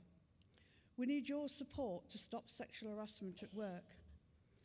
There's no laws against lesbians, so our experiences are still largely invisible and therefore ignored. The TUC report, Still Just a Bit of Banter, shed light on the lives of lesbian, bisexual and trans plus women whose experiences of workplace sexual harassment were all too often dismissed, normalised and swept under the carpet. It shows this harassment largely linked to the sexualisation of our identities and the misconception that our identities solely focus on sexual activity. The findings are that LBT plus women experience high levels of sexual harassment and sexual assault, around 68%. They reported unwanted touching, sexual assault and rape at work. They're more likely to leave their job as a result, and 1 in 4 don't report for fear of being outed at work. Not just in health, where I work, but industry after industry shows experiences that have too long been marginalised and ignored. But there are positive findings. Union membership makes a real difference to our experiences. We're more likely to report our experiences and have them dealt with appropriately, and more employers are likely to act appropriately as well. The government must take action to bring in a new legal duty to prevent sexual harassment, strengthen legislation to tackle third-party harassment, and reinstate power of employment tribunals to make wider recommendations, and strengthen the role of key regulators like the EHRC and HSE. But we need to work with employers to make sure they adopt a zero-tolerance approach, and we need to negotiate better, inclusive policies to support members and resolve any ongoing issues. We need to run workplace campaigns, so support this motion and take some action where you are. Thank you.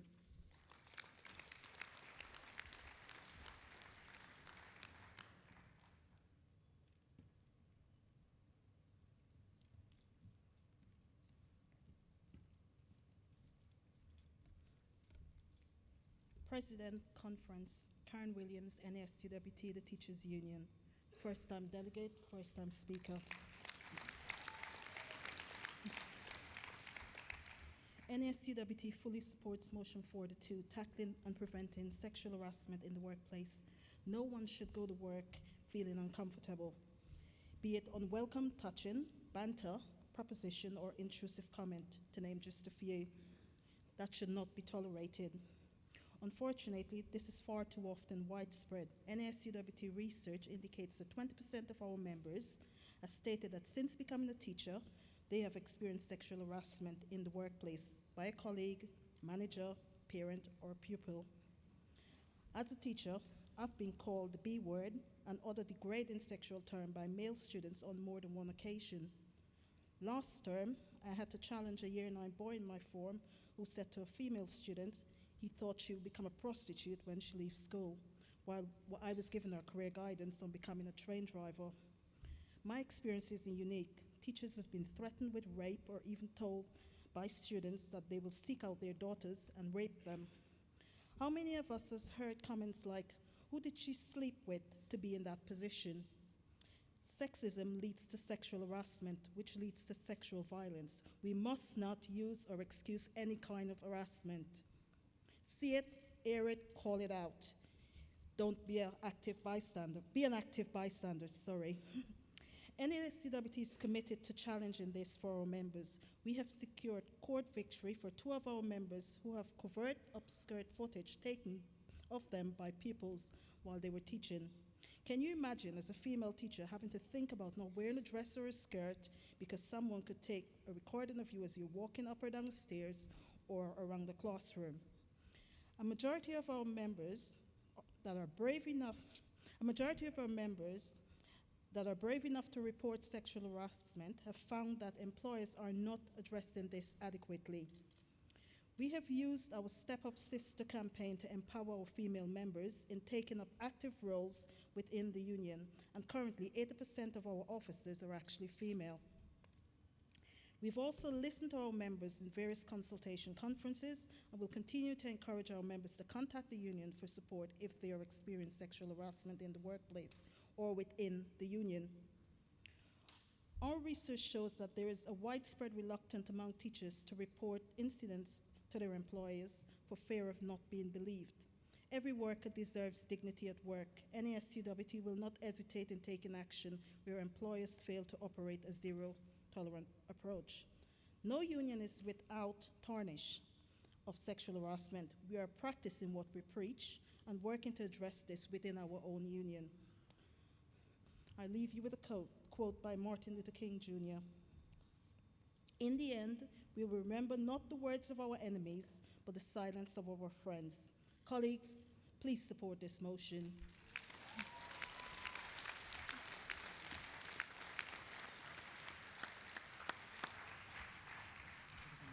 Thank you. I now call UCU.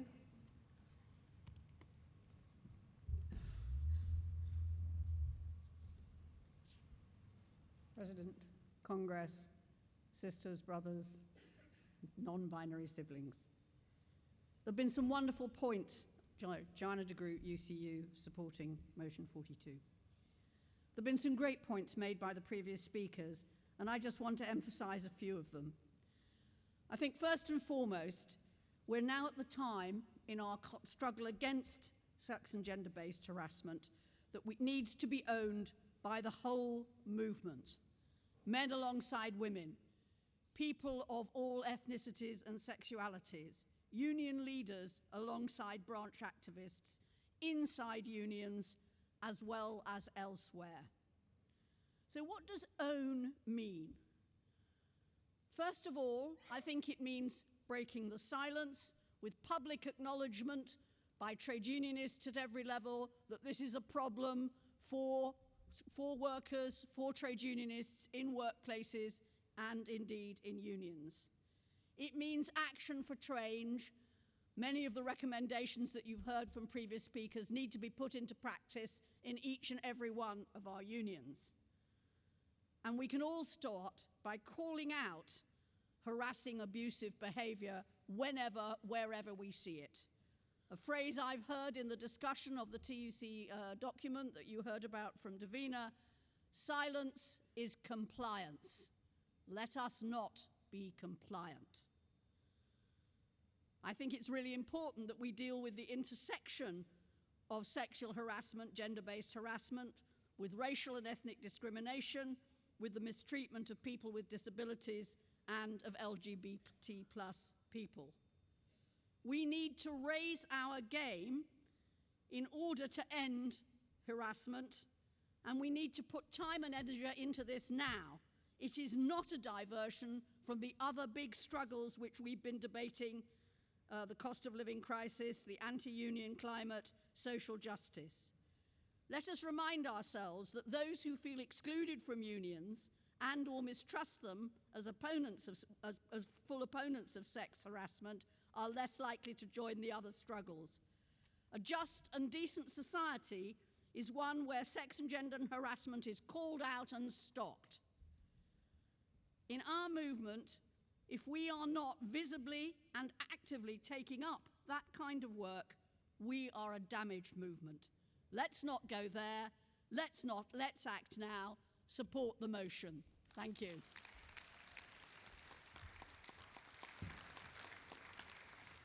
Congress, just to let you know that thanks to the time discipline of the sisters who've spoken so far in this debate, I will also be able to take the NEU as the final speaker this afternoon. Please go ahead. Thank you, Police Primary TSSA, and apologies that it's me again this afternoon. We seem to be a bit of a depleted delegation. Thanks to the Women's TUC for bringing this motion. We had a great discussion there. And thanks to the TUC and the Women's Committee for their work on equalities and sexual harassment and the General Council statement and the shift to the acknowledgement that we really have to look at our internal structures and employment practices. We welcome this motion to eliminate sexual violence, sexism and discrimination against women in every workplace. But I also wanted to refer back to the TSSA motion to women's TUC, which was passed unanimously as well, because that refers to the extensive problem within our trade union and labour movement. We need decent preventative policies and we need training. But no amount of policy or training will work unless we do honest investigations into all our structures with democratic input into the changes needed. We've had the GMB Monaghan report, and there's the recently published Bruce Carr KC report into the RCN, who are not an affiliate. In TSSA, my own union, we have Helena Kennedy KC leading an independent investigation into sexual harassment, structural sexism and bullying, which was tasked by the TUC after survivors spoke out. Unfortunately, that didn't stop officers calling an election for General Secretary with a timetable which means that the last vote will be counted before the results of the inquiry are known, but members are challenging this. We need the TUC to commit to the demands of the growing movement, me to you and others, for full independent investigations to all our structures, the TUC and affiliates, including, and let's be honest, investigating sometimes complicit staff unions which are not effective and able to represent staff.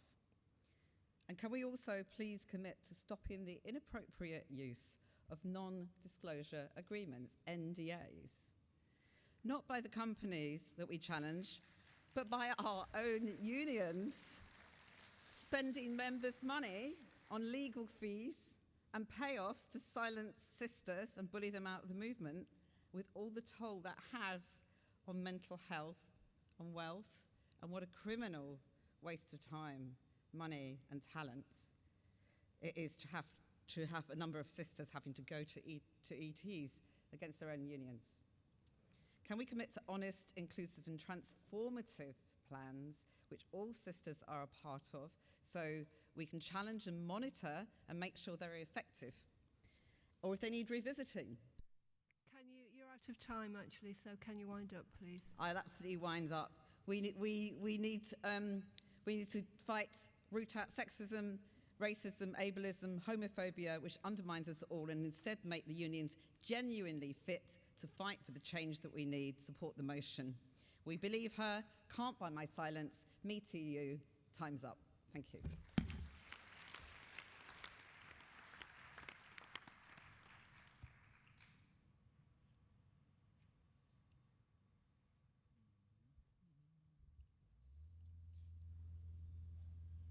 President, Congress, Sarah Woolley, General Secretary of the Bakers Food and Allied Workers Union, here to support motion 42. Congress, the motion brought forward from the Women's TUC Conference outlines the need to remove sexual harassment from the workplaces our members work in. However, when we talk about workplaces our members work in, we must remember that that includes the trade union movement too. And we can't shy away from the fact that sexual harassment, violence and misogyny is a problem in our movement. We shouldn't be saying, let's not talk about it. It's happening in a sister union, so we won't challenge it. Let's not air our dirty linen in public because the right-wing media will attack us for it, because they're attacking us anyway. We need to get our own house in order. How can we call out employers for not dealing with sexual harassment in our members' workplaces when, as a movement, we use non-disclosure agreements and fear to silence survivors rather than dealing with perpetrators? We need to send a clear message out to those who feel that it's okay to sexually harass, attack and even rape others, that they have absolutely no place in our movement, and that we believe survivors. Because until we do that and act upon it, how do we challenge others? How many sisters are we driving away from our movement because they don't feel safe? And how many perpetrators are we protecting by doing nothing? I want to be a leader in a trade union movement that everyone feels safe in. Congress, we've got a lot of work to do to achieve that, and we all in this room and further afield have a role to play. Support the motion, implement the recommendations from the task force, and look inwardly at your own organisation as we are. What changes do you need to be making? Please support.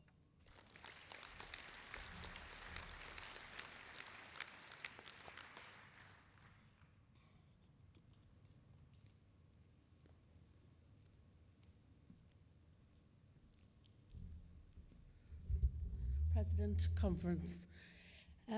Maria Canavan, National Education Union. I'm a teacher in Wales. Wales TUC has recently created a new sexual harassment toolkit for use in the workplace. And last week I was at Women's Council of the Isles in Glasgow speaking about the upcoming launch of this toolkit. At that council last week, women trade unionists took a pledge to talk even more loudly and in every room about sexual harassment until things start to change. In the NEU, we've been talking about and campaigning around sexism and sexual harassment for years. In 2017, along with UK Feminista, we conducted a study on sexism in schools called It's Just Everywhere.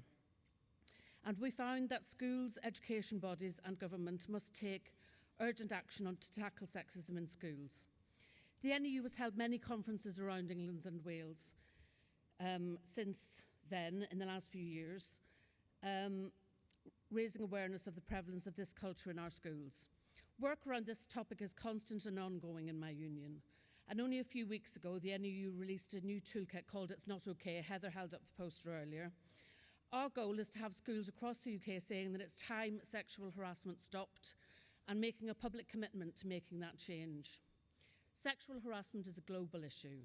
It stems from unequal power and status. It can affect anyone, but primarily it affects women. It's this personal experience which may be very different for each person, and it's part of a wider, relentless culture of sexual violence and misogyny. It's important that we not only define what sexual harassment is, but also what it's not. Sexual harassment is not any of these. It's not low level. It's not the fault of the victim. It's not the victim's responsibility to find solutions to this problem. That responsibility is shared.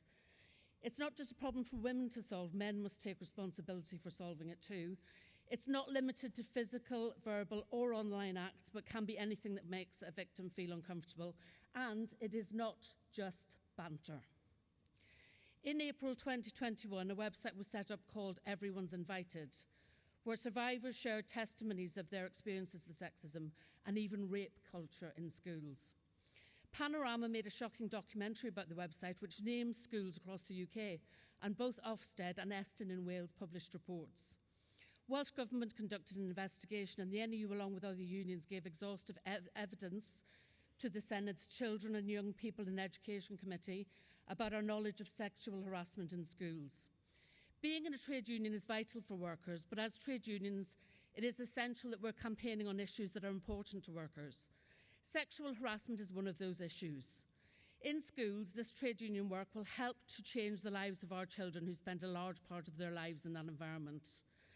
At the conference launching our new toolkit, NEU members pledged to prevent sexism and sexual harassment in schools. More tools are... Could you wind up, please? You're out of time. I'm proud to be an NEU member because my union is always one of the first to tackle the hardest and most urgent issues. Surely what we all want is to prevent our children growing up in a society where everyday sexism and sexual harassment continue to be part of that fabric of society. Please support this motion.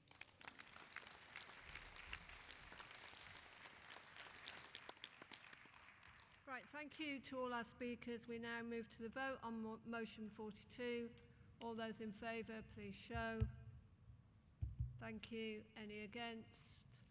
That is carried. So, Congress, thank you for your patience. That concludes this afternoon's business. Can I just remind delegates there are various meetings taking place this evening, and details of those can be found on pages 13 and 15 of the Congress Guide. Any delegates who want to take part in the photo opportunity for black workers should remain in the hall, and that will take place shortly.